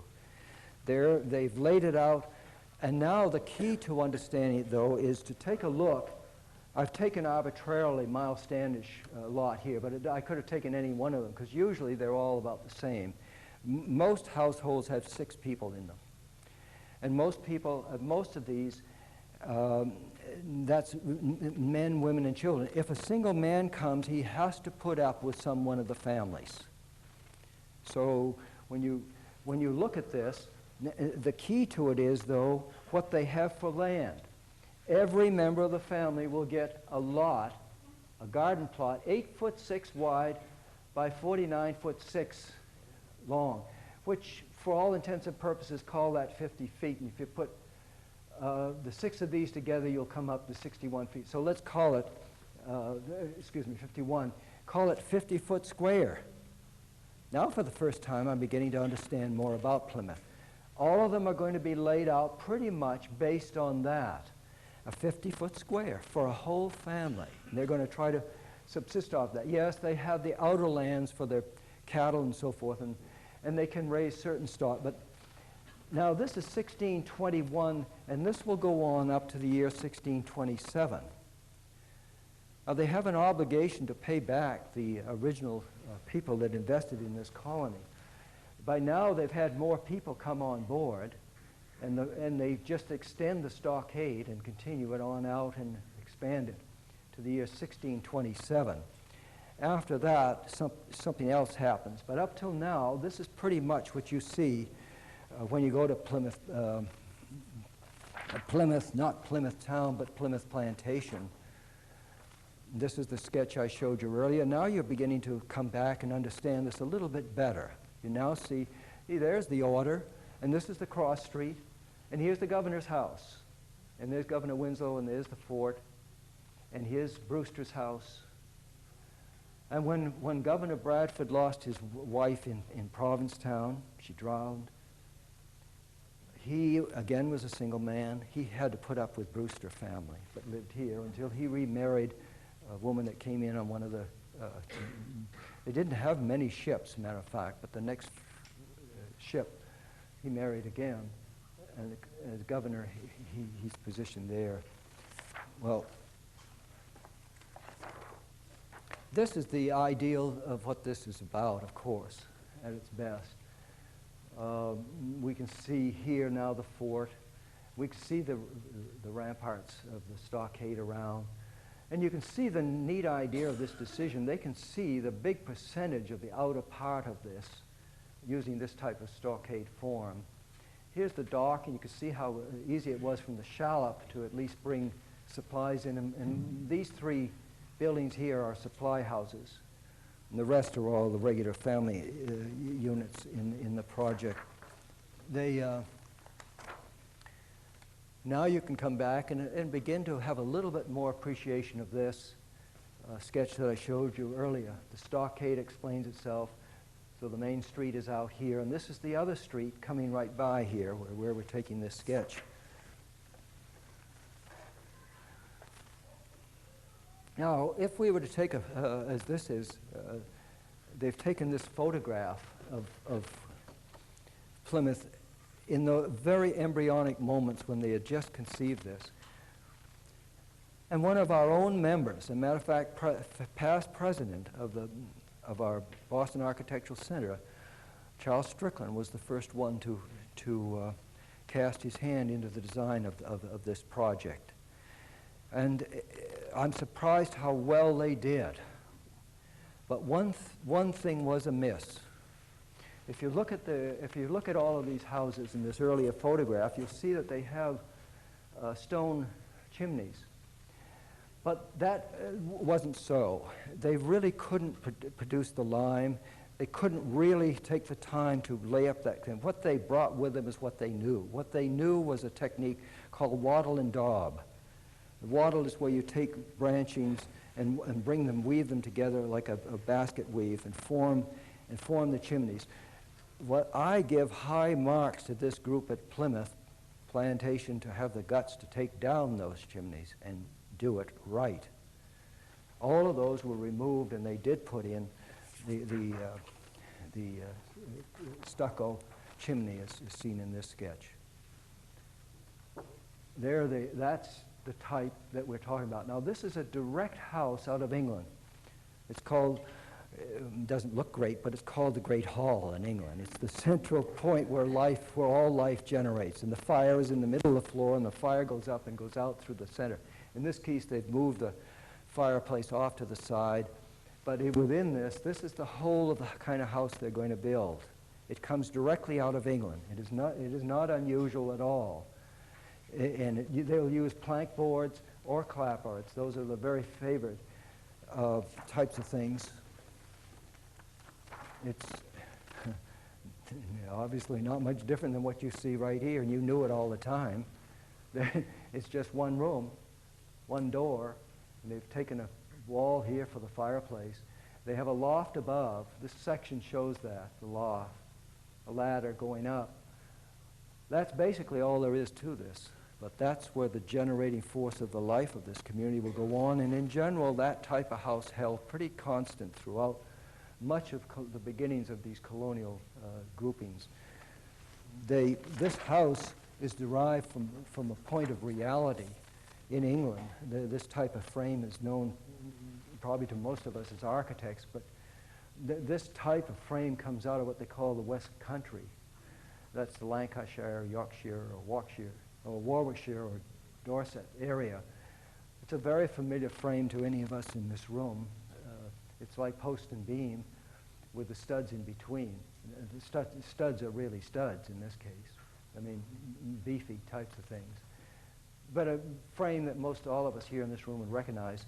Later on, you'll see another kind of framing, which they call East Country, and that's what you and I recognize as the balloon frame, where they can take the studs now and move them up through the whole of 2 stories. And it's the same house, basically, but that's all they're doing with this house, architecturally. Then the tragedy of it, we ask, well, what happened? When we go down to Plymouth, we don't see that. We don't know. And you would ask, well, what happened to Plymouth? Where did it go? What happened? Well, Plymouth was, in 1627, a great thing happened. You remember, that was the cutoff point. Up till then, regardless of their thirst to get to the land, they were suppressed and had to remain like that up till that year when they paid off their debt to those who had contributed to the project. After that, everything kind of broke open, and now you saw the little lot of 8.5 feet by 40 or 50 feet for an individual. Now each one of those individuals get 1 acre. Oh, it's a different formula. And what they did, here we are here at the centroid point, they now opened up all the land, and they had actual numbers on these, running from 1, 2, 3, 4, 5, 6, 7, 8, and then they did 9 down in this end here, going towards the Eel River area. But these were, you can't follow this with what I have here, but we can follow the actual names of people that came out of this and where they went. And when they went here, they took these, and now, of course, with these very big lots available to them. And now what happened was they took their own house down, of course. They reused the lumber, however, maybe changed the house a bit, but it was moved, and it would move wherever. And of course, all the lumber is valuable, and now no more is the fort needed there, and of course the fort goes down. So the stockade is gone, and we don't know anything more than that, except through history. And there's been obviously a lot of good reasoning for this. I mean, not lost, thank goodness. But now if we look at really what I thought maybe planning was about was not Plymouth. I guess I thought planning was more ordered, even more logical. And the one that's the classic example is the one I would like to use here, and others have used this, is New Haven, Connecticut. And the reason for that is that this is a diagram like this. And just to read, I'm reading from someone else's work here. This compelling diagram is recognized today as one of the earliest and most important in American planning history. Among the various town settlement patterns established in the 17th century New England, none was more unique and remarkable than that laid out for New Haven. None of them was as geometrically rigid. Okay. Obviously, this is the beautiful 9 square idea that probably some of you know this story. It's just beautiful. Again, the compass runs right through magnetic north here from both sides, and they take 9 squares. And in the center, of course, that's where the commons are, where the meeting house is, and that will be the land that has remained. Until today, this diagram is a fact. New Haven, Yale College spreads out, particularly on the back side. But you can see how they began to subdivide into this. It's not as rigid when you get inside of the square. The lots are different and so forth. And the street patterns are very much just like this even till today. But that's an interesting diagram for us to use to kind of set the next piece of work I'd like to show you here. This is probably what it was. They probably even had again a stockade about the whole exterior of this, and the town life went on inside. It is a compelling design, and it is rigid. Now what happens is a different thing. I'd like now to come up and help you to understand where we are. And this was a colossal undertaking, a majestic powerhouse of an operation. It was no lightweight type of thing like Plymouth. There are going to be 10 ships, 100 passengers on a ship, 1,000 people are going to be here almost at one stroke. There are going to be cattle. There are going to be everything for setting a community in order. And when they come, they're disillusioned with Salem. And already they have sent a man here earlier. They employed a man, an engineer. And if you go over to Cambridge, you'll see his name on a house with a historic plaque. Most of us don't go by this and don't even know it. It's not too far from the Middlesex County Courthouse that you see looming in back here. But you'll see a historic marker here.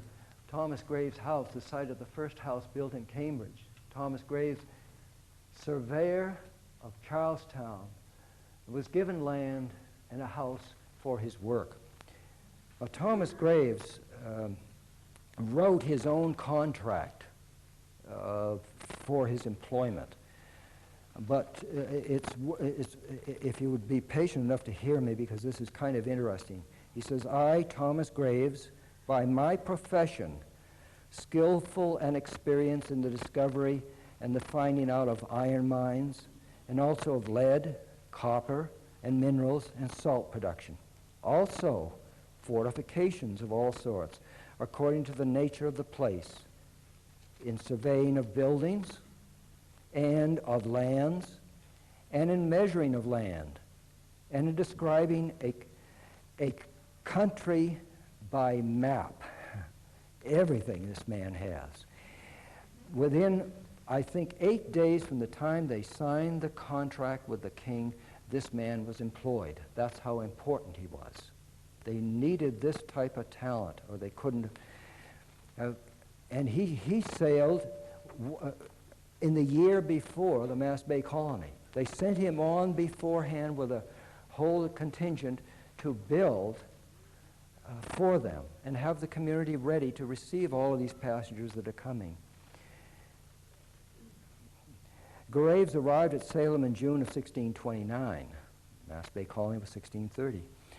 And with a letter to Governor Endicott, who was then the governor here up in Salem, and in which he's highly recommended, and much for his honesty and for his skill.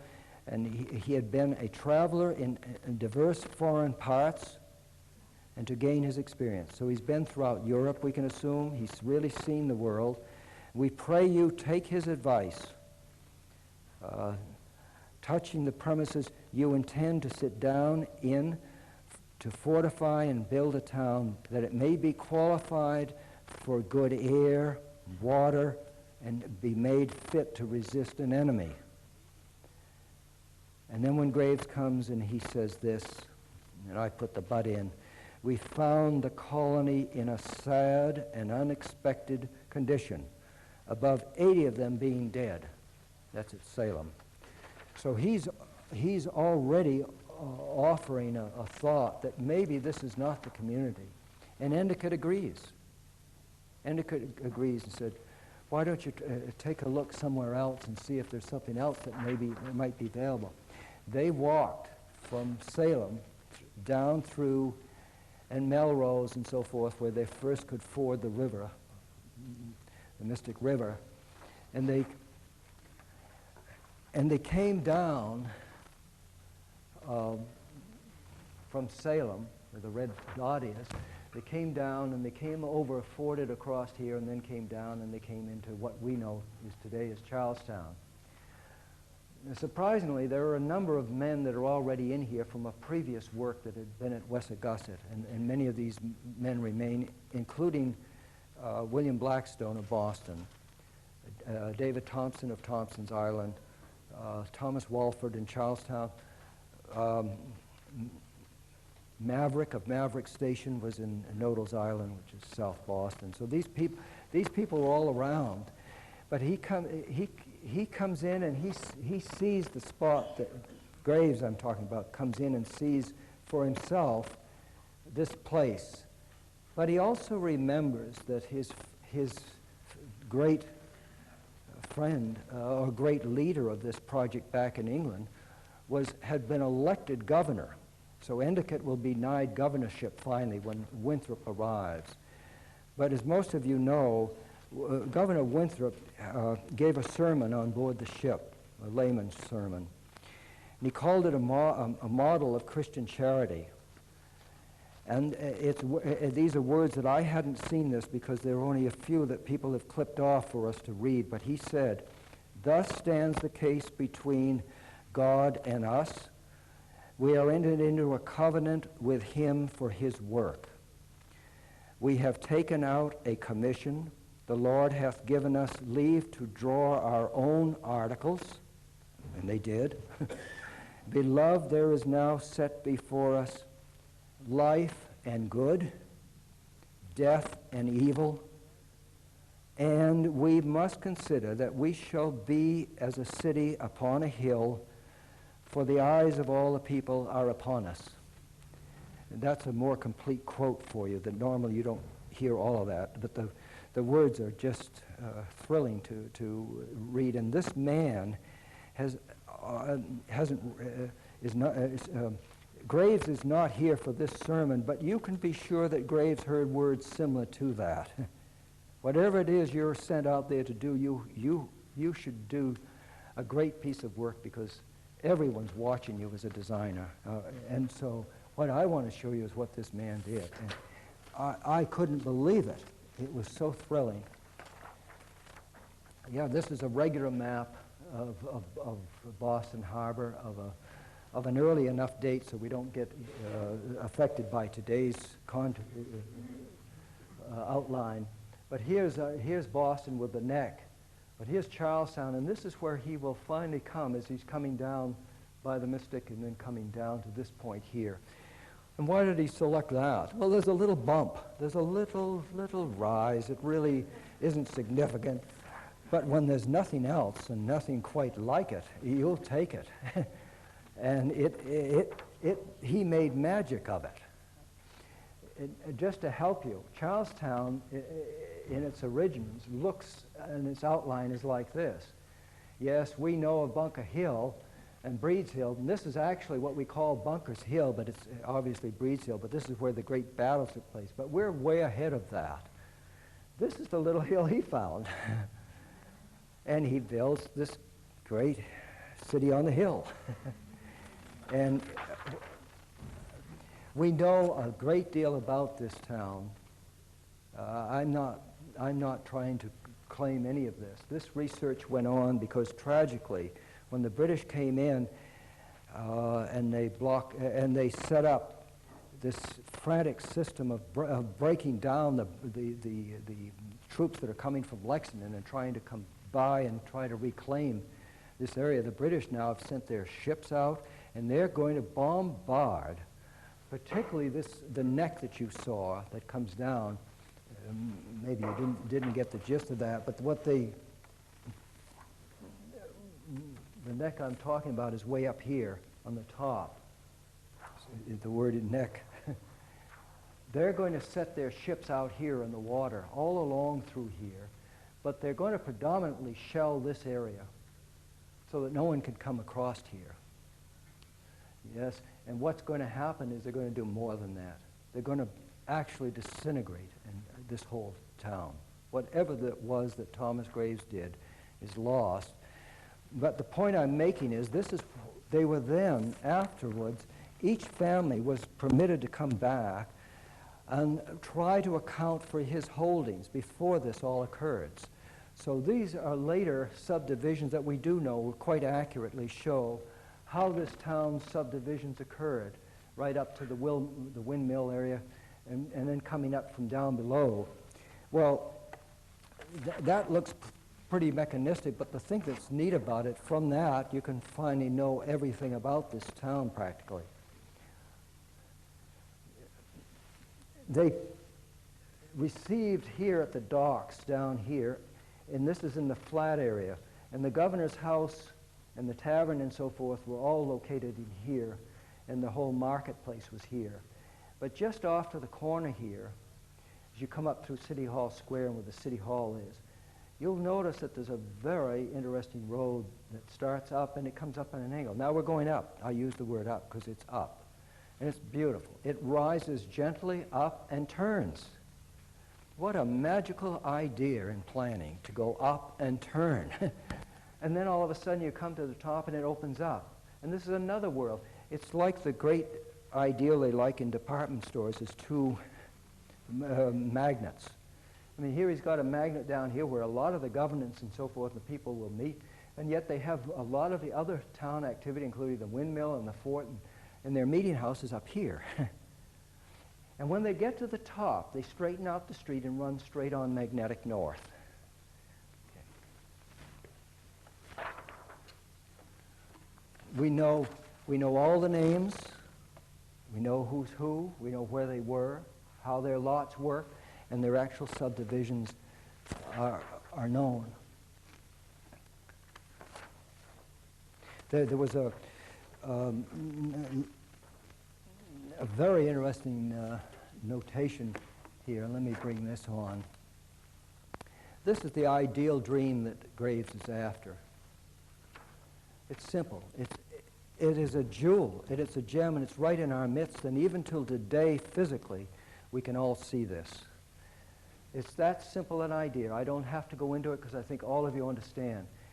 Even had the ability for a stockade around it. And up above, you'll see a section which cuts across from water to water through here. So you get the general impression for the grand hill that Governor Winthrop was talking about. Here it is. It's just a little molehill here, but it's a gem and a jewel.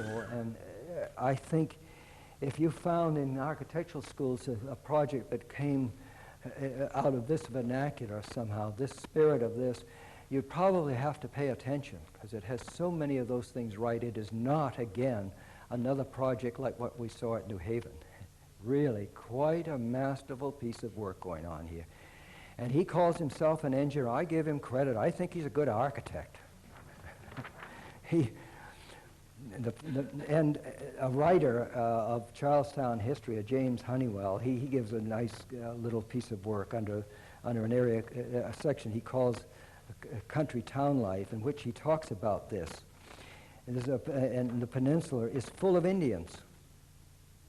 And they follow the engineer as he goes from point to point with his curious instruments modeling the town. Chief Nanapashamet, his wife, as widow, was now the squaw sachem. Nanapashamet was the main chief of all these lands, which went way up partly into Maine and all the way to the Merrimack River and then down to the Charles River. The chief of this tribe. But she visited this site after her husband was killed. She came down from her residence in the woods at Winchester, near the Mystic Lakes. And the squaw sachem gazes curiously upon each household implement. And she was proud and regal. As a writer wrote, she was surrounded by a group of warriors as bodyguards to protect her. For she was like a queen, And she followed the engineer as he measured the lots and the land and laid out the roads of this town. Well, I like that. It's just another historian writing, but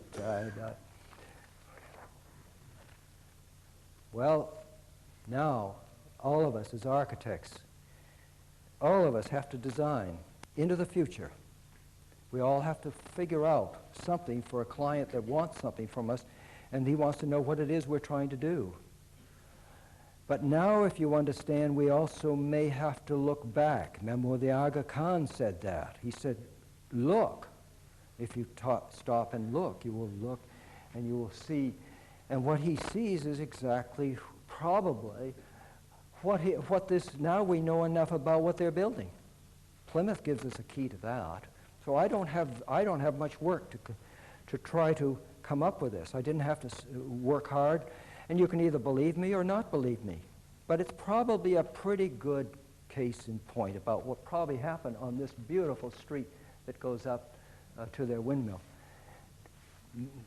But now, as Don Brown and others in this room know, that this is really one of the grandest gems that we have in Boston. It truly is a marvelous street. And exactly the lots, as they lay out here, if you take one lot to the next, these are the same original subdivisions of what I just showed you. Same plots. And when I did this sketch, there was a woman that came out up here, and she looked at me, and then she went on up, and when she came back, she came right down to me. And she said, you know, in all the years we've lived here, we've never seen anyone ever come and take a sketch of this. And then she said, will you come to my place afterwards? And she took me down to, she was a professional artist. And the work she was doing was absolutely terrific. And she's just down one of these, her name was Sandy Swan at that time. I don't know those of you who may know her. But she's a gifted artist. And she saw me doing this. And I just, as Don Brown and others who came to know this before I did, but I think those of you who know would just agree with me, that this is truly one of the great gifts of planning that came out of a colonial times. And now it's easy, it's really kind of comforting to know that, yes, no, maybe, but this is the straight part when you come to the top, and this today is Windmill Hill, and you can all go over there. There's really very good markers, historic markers that prove this is where it was, and it opens up, and you can see the sea beyond the houses which are down below, and so forth. Okay. Nice job by that engineer, I'd say. Pretty good. But then what happened? What happened? Why isn't Boston where it was? Well, maybe enough of you have done enough history to know that one of the stories they tell is that the water was impregnated with salt water, the fresh water. Well, you can only drink so much of that. And so there was there were other springs, but they all of a sudden figured out that they just didn't have the right to just get every spring if it was still some distance from their community. So all of a sudden this was heard by William Blackstone in Boston, in Charlotte rather, and he said, look, there's water here. There are springs. He said, why don't you come over here? So that's what this group will do. They will leave Charlestown and they will go over across to Charlotte and put up here. But within 8 days, they have a completely different idea. And all of a sudden they stop midway. Now, not everybody came over from Charlestown, but those that did are now erecting their houses. And all of a sudden the management is saying, no, let's stop. No, wait a minute, something's wrong here. Suppose the enemy comes into Boston Harbor. We're fully in front of the enemy on this side, particularly of Charlotte, right at this point. And they said, no, that's not the way to protect ourselves. And this island, of course, they had to share with Blackstone, who had still controls over quite a bit acreage of the land, though he permitted them to have quite a bit too. So they then begin to make a desperate look for something else. And they took a two-prong idea. There was a group that went up the Mystic River, up by Medford and so forth, up by Winthrop's Ten Hills area. And another group went up the Charles River, and by now there was a splinter group that had already broken away from here, and they were over in Watertown. But this group, they knew they couldn't put in with them, so they kept on going, and they came up as far as they could until they hit the dams at Watertown Center that we know today. And then they came back and drifted back by Watertown, and as they were coming by here, they noticed a very nice kind of rise of land, just very simple, gentle little knoll. And they drew their boats over there, and they said, let's take a closer look at this. And out of that grew the community that we know as Newtown. Yes, yes, might call that Cambridge, or even better, if for those of you who really know, we might call it Harvard Square. But that's the little place that they found. Now, in the 30-some-odd years that I was at TAC, and for those of you who are in this room who know, had maybe heard that Harvard Square was one of the first grid towns laid out in the United States. And yet for 30-odd years it was a joke in the office to try to figure out where that grid was. I mean, if you go into Harvard Square, I'll be darned if you can find the grid. So, but I took it on myself to try to figure that out, see if I could make sense out of it. Because the contract that Graves had was for 3 years. He's still with them. They need his help to lay this community out. So they draw on his ability again, and he gives them a completely different design, completely different. If we saw him first at Charlestown, now you'll see a different plan completely. This is made up of 16 blocks, four to the side. There is no center like down at Yale, the beautiful square in the center. There is none. They had to carve it out of the whole fabric of this, which is sort of after the fact. But he's being now pushed as a designer. There's no chance to be really gracious about it, so he's just doing this hard. And he gives them the count on the lots they want and so forth. Now, what happened to this, and this explains why we can't find it. What they did more in the later period, up till this, the only way they could get through from Newtown to Boston was to go through Roxbury and down through.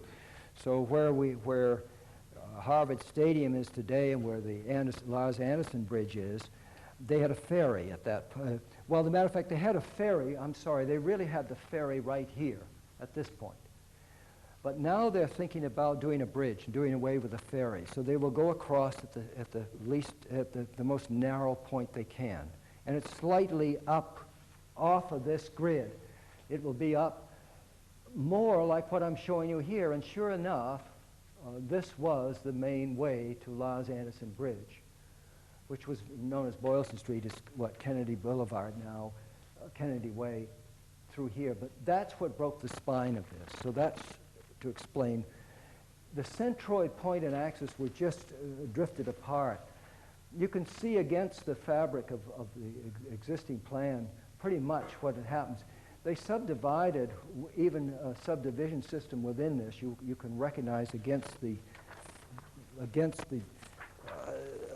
Graves' original design, which was like this. Again, right on magnetic north. Straight through, east and west again. Not surprisingly different than New Haven in that point. You'll see the common above. You'll see the burial ground. Of course, Memorial Hall and other things that we know today. This strange-looking curve here was there. Not really a great stockade. They really were not. There was no great fright relative to what they call the savage. What this is more for livestock, just to keep them in. They probably can't even keep out the wolves, really. It's a desperate situation. But from Ash Street, they will curve all the way around to Memorial Hall and stop, and then bring the angle right straight back and clip it off right with the square of this. So Newtown is they were concerned that Boston was too open to attack from the sea, and so they found this as a fit place for a fortified town. This was the first high ground near the river. They landed and walked up and around the hill in what is now Winthrop Square. An agreement was signed on December 18th and 28th of 1630 to build the houses in the next spring, that is 1631, and to winter there, Newtown, the next year. And so it came about a gridiron plat, that's what they call it, plat of streets and lots, was laid out for the area, a town plan by Thomas Graves. The first meeting house was constructed at the southwest corner of Mount Auburn and Dunster Street, which is actually this point right here. So this is the center of this whole design right at that point. It's a point of reality for all of us who know Harvard Square. It's not. We're very familiar with this. This is now directly from the river, and this is what it was originally with the dock and so forth before they cranked it around. They carved this out. These two lots were owned by one gentleman that went back to England, so they were able to carve out, and that's Winthrop Square that we know today. And the meeting house sitting here and so forth, and the street pattern was pretty much as you see it there. We've done enough to see the two ideas of the original square and lay it over the exact diagram. This is a marvelous little doodle by someone out of Another Day, Another Time, but sure enough, you can feel the essence of the beginnings of a grid in this little primitive drawing here, but you can see Harvard Square showing up in a manner there which is really kind of primitive and antique, but fun-like. And again, we know everything about this. We know this town inside out. We know every lot. We know everybody's name and who's on where and who and so forth. So we can get this diagram that I just showed you. And in front of Winthrop Square, back in a time when the trolleys were running, this is the way you went across the river at Lars Anderson Bridge on the way to Harvard Stadium. So this is the little rise that they were so thrilled with for their city on the hill. This is Winthrop Park of some days gone by, but because so much of my life and the life of so many of people in this room have been in Harvard Square, most of you will recognize where I am. You will see even Charette has come and gone. J Press is the red building I've clarified here for us. And these other buildings, of course, probably are Harvard-owned buildings. But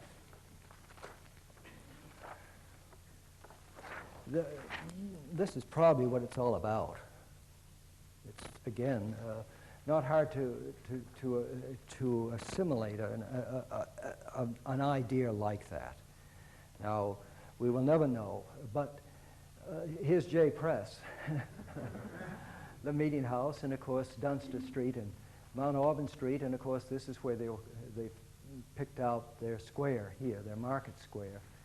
And the houses generally are getting bigger by far than we'd seen before down in Plymouth. They're beginning, because the Mass Bay Colony really came with a lot of strength, economically and so forth. So there was a lot more power to do things that the Plymouth group could not possibly do.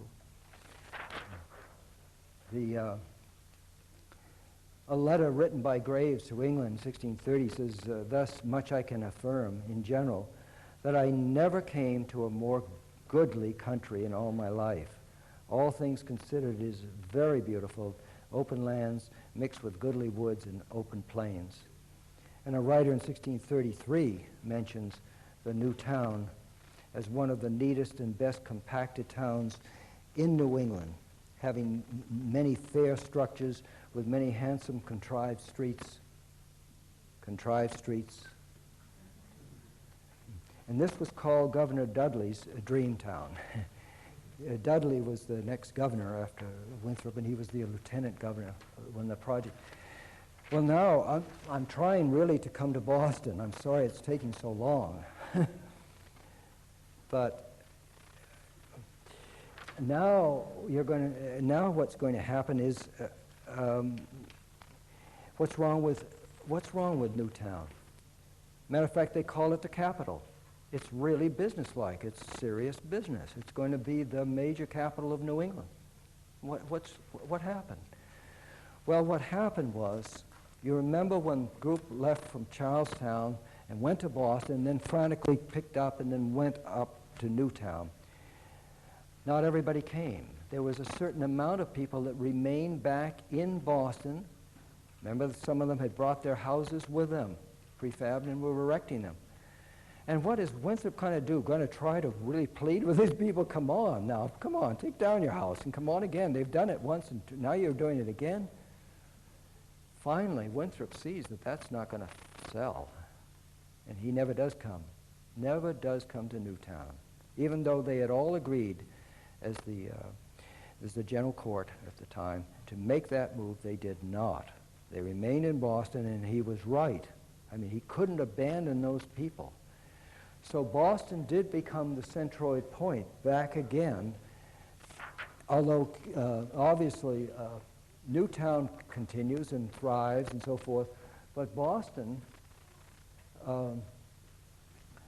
here again is the neck, and here's the primitive outline at the very beginning, the embryo moment of the history of Boston looks like this, just looking at the contours. These are the famous Tri-Mountains, or the three mountains that make up this Cotton Hill, Beacon Hill, and on down to Mount Vernon. And then there's another group of hills going off the other way in the north end, where they will finally put the windmill up here, about where my dot is there. But the centroid point, this is where Blackstone is over near Louisburg Square, in that area, down, as you go down to Charles Street, in that area. So he has all of this precinct to himself, and he's allowed them to come into here and find where they want. The place they find is on Great Cove. It's this piece that's carved out here, and that's where they will set their community. And it's diagrammed simplistically like this. It's laid out exactly on the disciplines, again, of magnetic north and east and west. It is not a mysterious plotting at all. It's really, and there are roads that finally come in and under names that we don't really recognize, like Orange Street and, of course, Washington Street, which was Marlborough Street, names that we really don't link with except Washington Street. Everything track right straight down to the very centroid point of this, where their community will be set. This is the beautiful Bonner's map of 1722. This grand map is really one of the most serious maps that we have for Boston's history up to this point. You will see the line I just drew is this one that will come into this point here. And this is, of course, is a later period. I'm going to be only involved with a line which is about where my pen is there.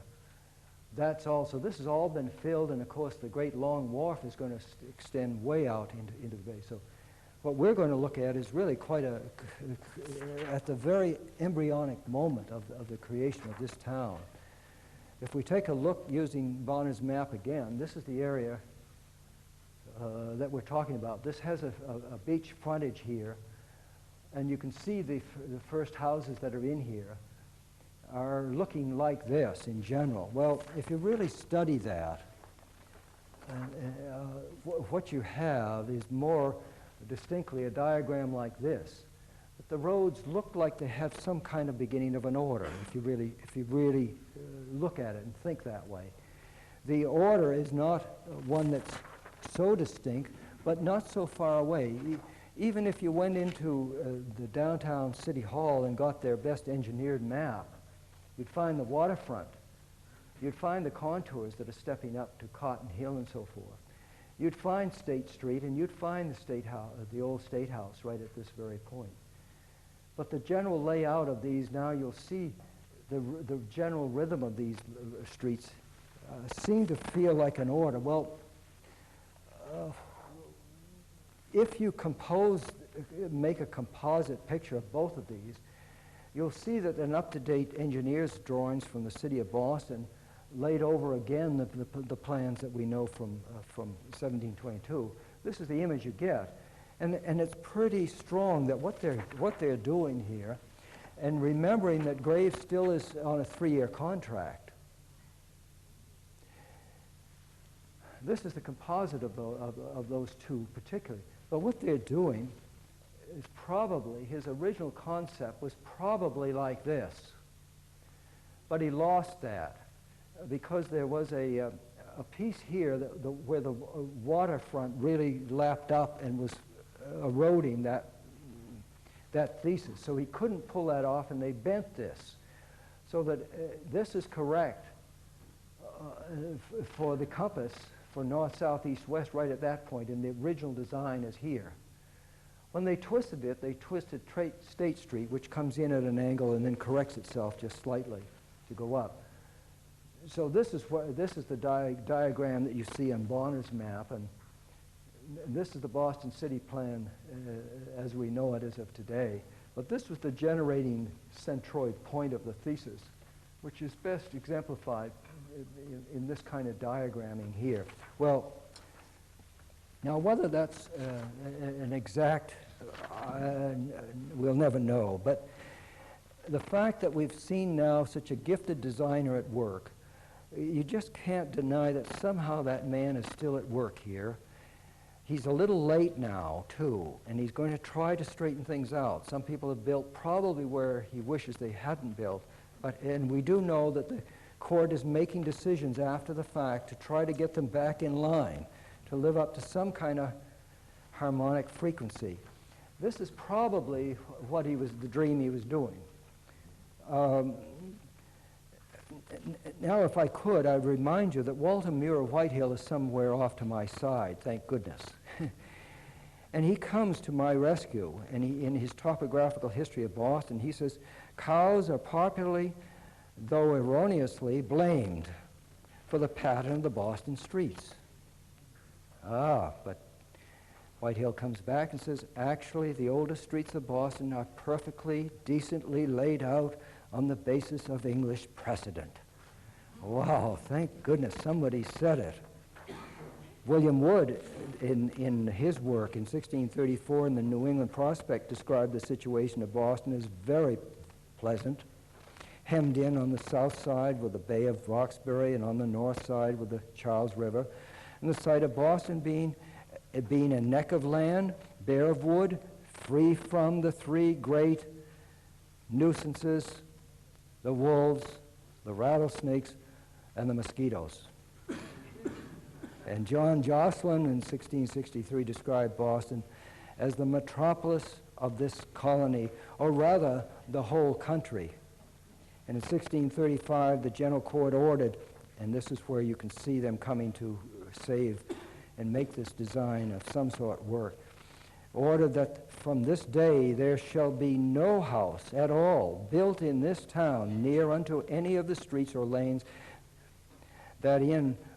that therein, for the avoiding of disorderly building, to the inconvenience of the streets and the lanes, and for more and comely and commodious ordering of them, meaning the ordering of the town. Well, we know, I know, you know, we could find this. We know so much about Boston at this period. We know every number there. We know who's who. We can actually put them together and put them onto the map I was just showing you here of the whole of this town. If you look here to this side, I've drawn a section through this town, and it's just marvelous to see. Now we see Boston truly as a village. You see the scale from the water coming up, and this is the governor's house. This is the meeting house. And this is where they build a townhouse, right in the square. So I've drawn that axis straight right through at that point there. But for the first time, we begin to get an inkling of the scale of this town. Someone had been here long before me, and I can't remember his name right now, but he gave a very nice sketch of the original townhouse. And it's all open in this area where a lot of trading goes on and other things, while the governmental building offices are held up above here. But this building and this general width of about 113 feet or something made up the major part of what they call the market square. That's where they will mete out justice in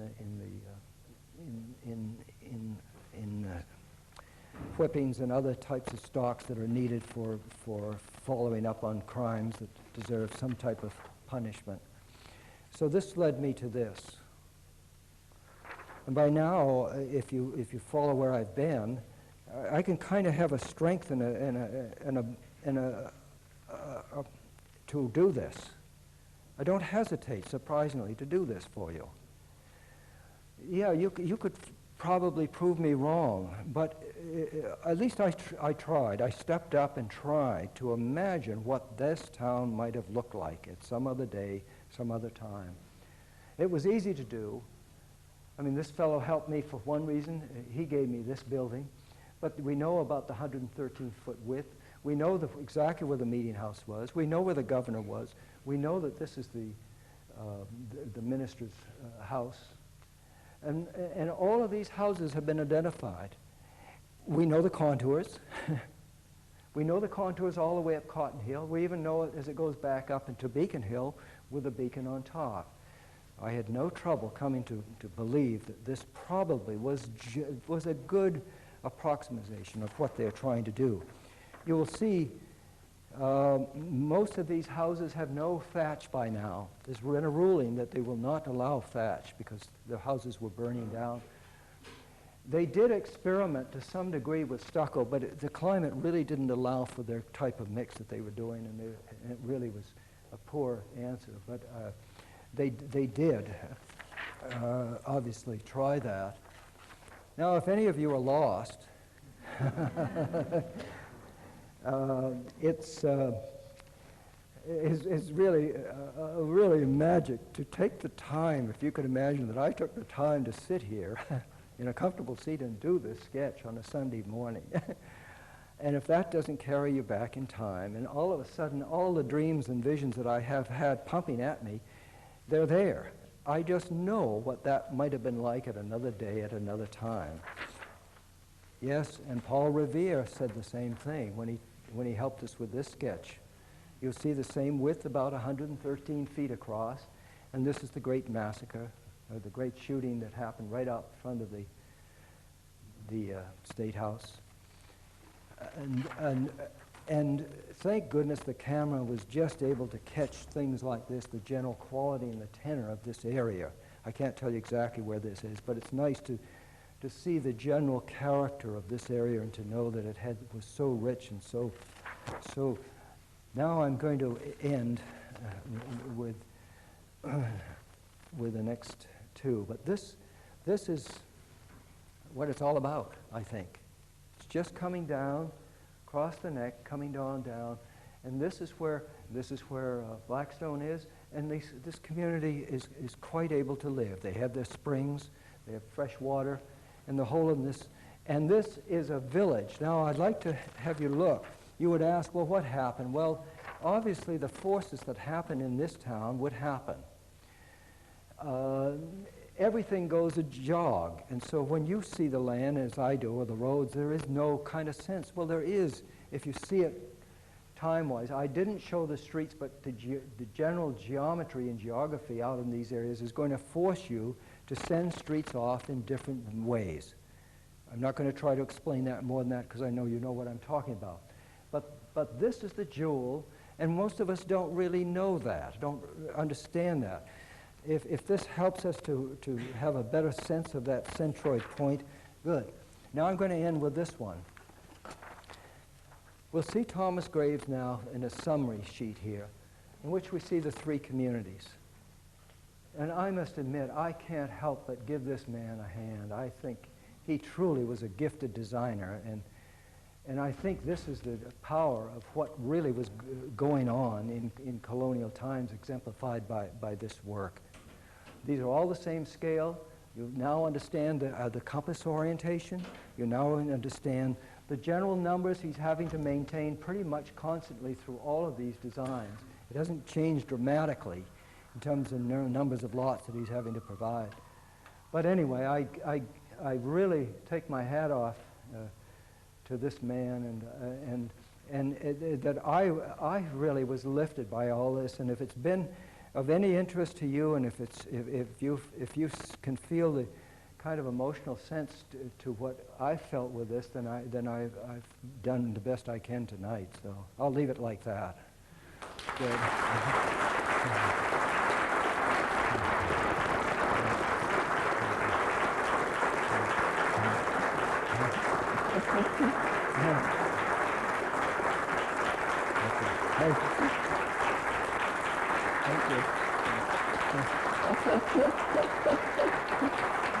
Sandy, thank you. Thanks. Thank you. Thank you. Thank you. Thank you so much. I hope I've been worthy of the honor to fill this role, and I want to thank the committee and all of you who helped to do this, and Andy, thanks so much. It's a pleasure, Morse. Good. We have Thank you. enjoyed it. Wonderful. Thank you. And we Thanks. have something I want to read. Oh. It's a little short on time. All right. Good. Maybe Yeah. if I get near your mic, other people can hear. Yeah. To Morse Payne, FAIA, architect, teacher, alumnus, mentor, and friend, Oh. this volume is a token of our thanks to you, the first presenter of the Dean Archangelo Cascieri Lectureship in the Humanities. Oh, good. Respectfully, authored by Herb Glasson, by the way, Oh, and my. signed by Thank you. all our committee Oh, here. We have enjoyed Morse, Yeah. as always. Morse has always been somebody who has, yeah. has made us learn something. His scholarly research is always very exciting, and I've always felt enriched. I'm sure you have, and I know from the comments I've heard from people here that Morse, you've done a fantastic job as usual. Thank you. We love you. Thanks so much. Oh, thank you. We have another. I want to introduce Herb Glasson, Yeah. a former president, Yeah. a friend of Morse, and old friend of yeah, Morse and yes. mine, a person who, former president of this, a chairman of the board, I guess that's what we call it now, and he is now chairman of the Alumni Association. He has been chairman or member of many influential committees here, and has instituted many reforms, and he has something important. I'm sure everybody knows about you. Actually, okay. I heard. While you're here, surrounded by all your friends, I'd like to make an announcement that will give an indication of how much BAC thinks of you. Thank you. Do you want this? Oh. Thank you, and I want to thank you not only for the trip in geography, but for a trip in time. It was fascinating. Oh, good. Thank you very much. Thank you. And So, yeah, you can use that if you want. No, that's all right, I don't need it. The BAC has been very fortunate that in times when the seas are rough, with contrary winds and conflicting currents, special friends with special talents come forward to steady the helm and to keep us on our course. It was to recognize these people that the Honors and Awards Committee established the BAC Medal for Distinguished Service. On January 19, 1993, the Board of Directors of the BAC voted unanimously to approve the recommendation of its Honors and Awards Committee to select H. Morse Payne as the fourth recipient of the BAC Medal for Distinguished Service. The formal presentation of this award will be at our commencement. Oh, my goodness. Thank you, thank you. Goodness. Isn't that nice? Thank you. Thank you.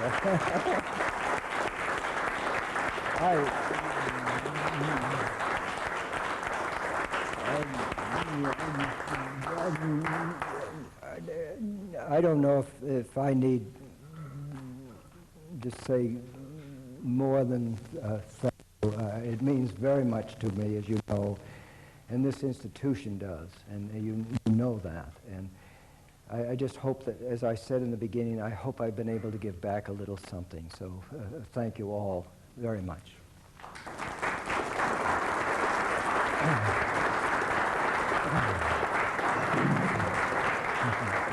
Thank you.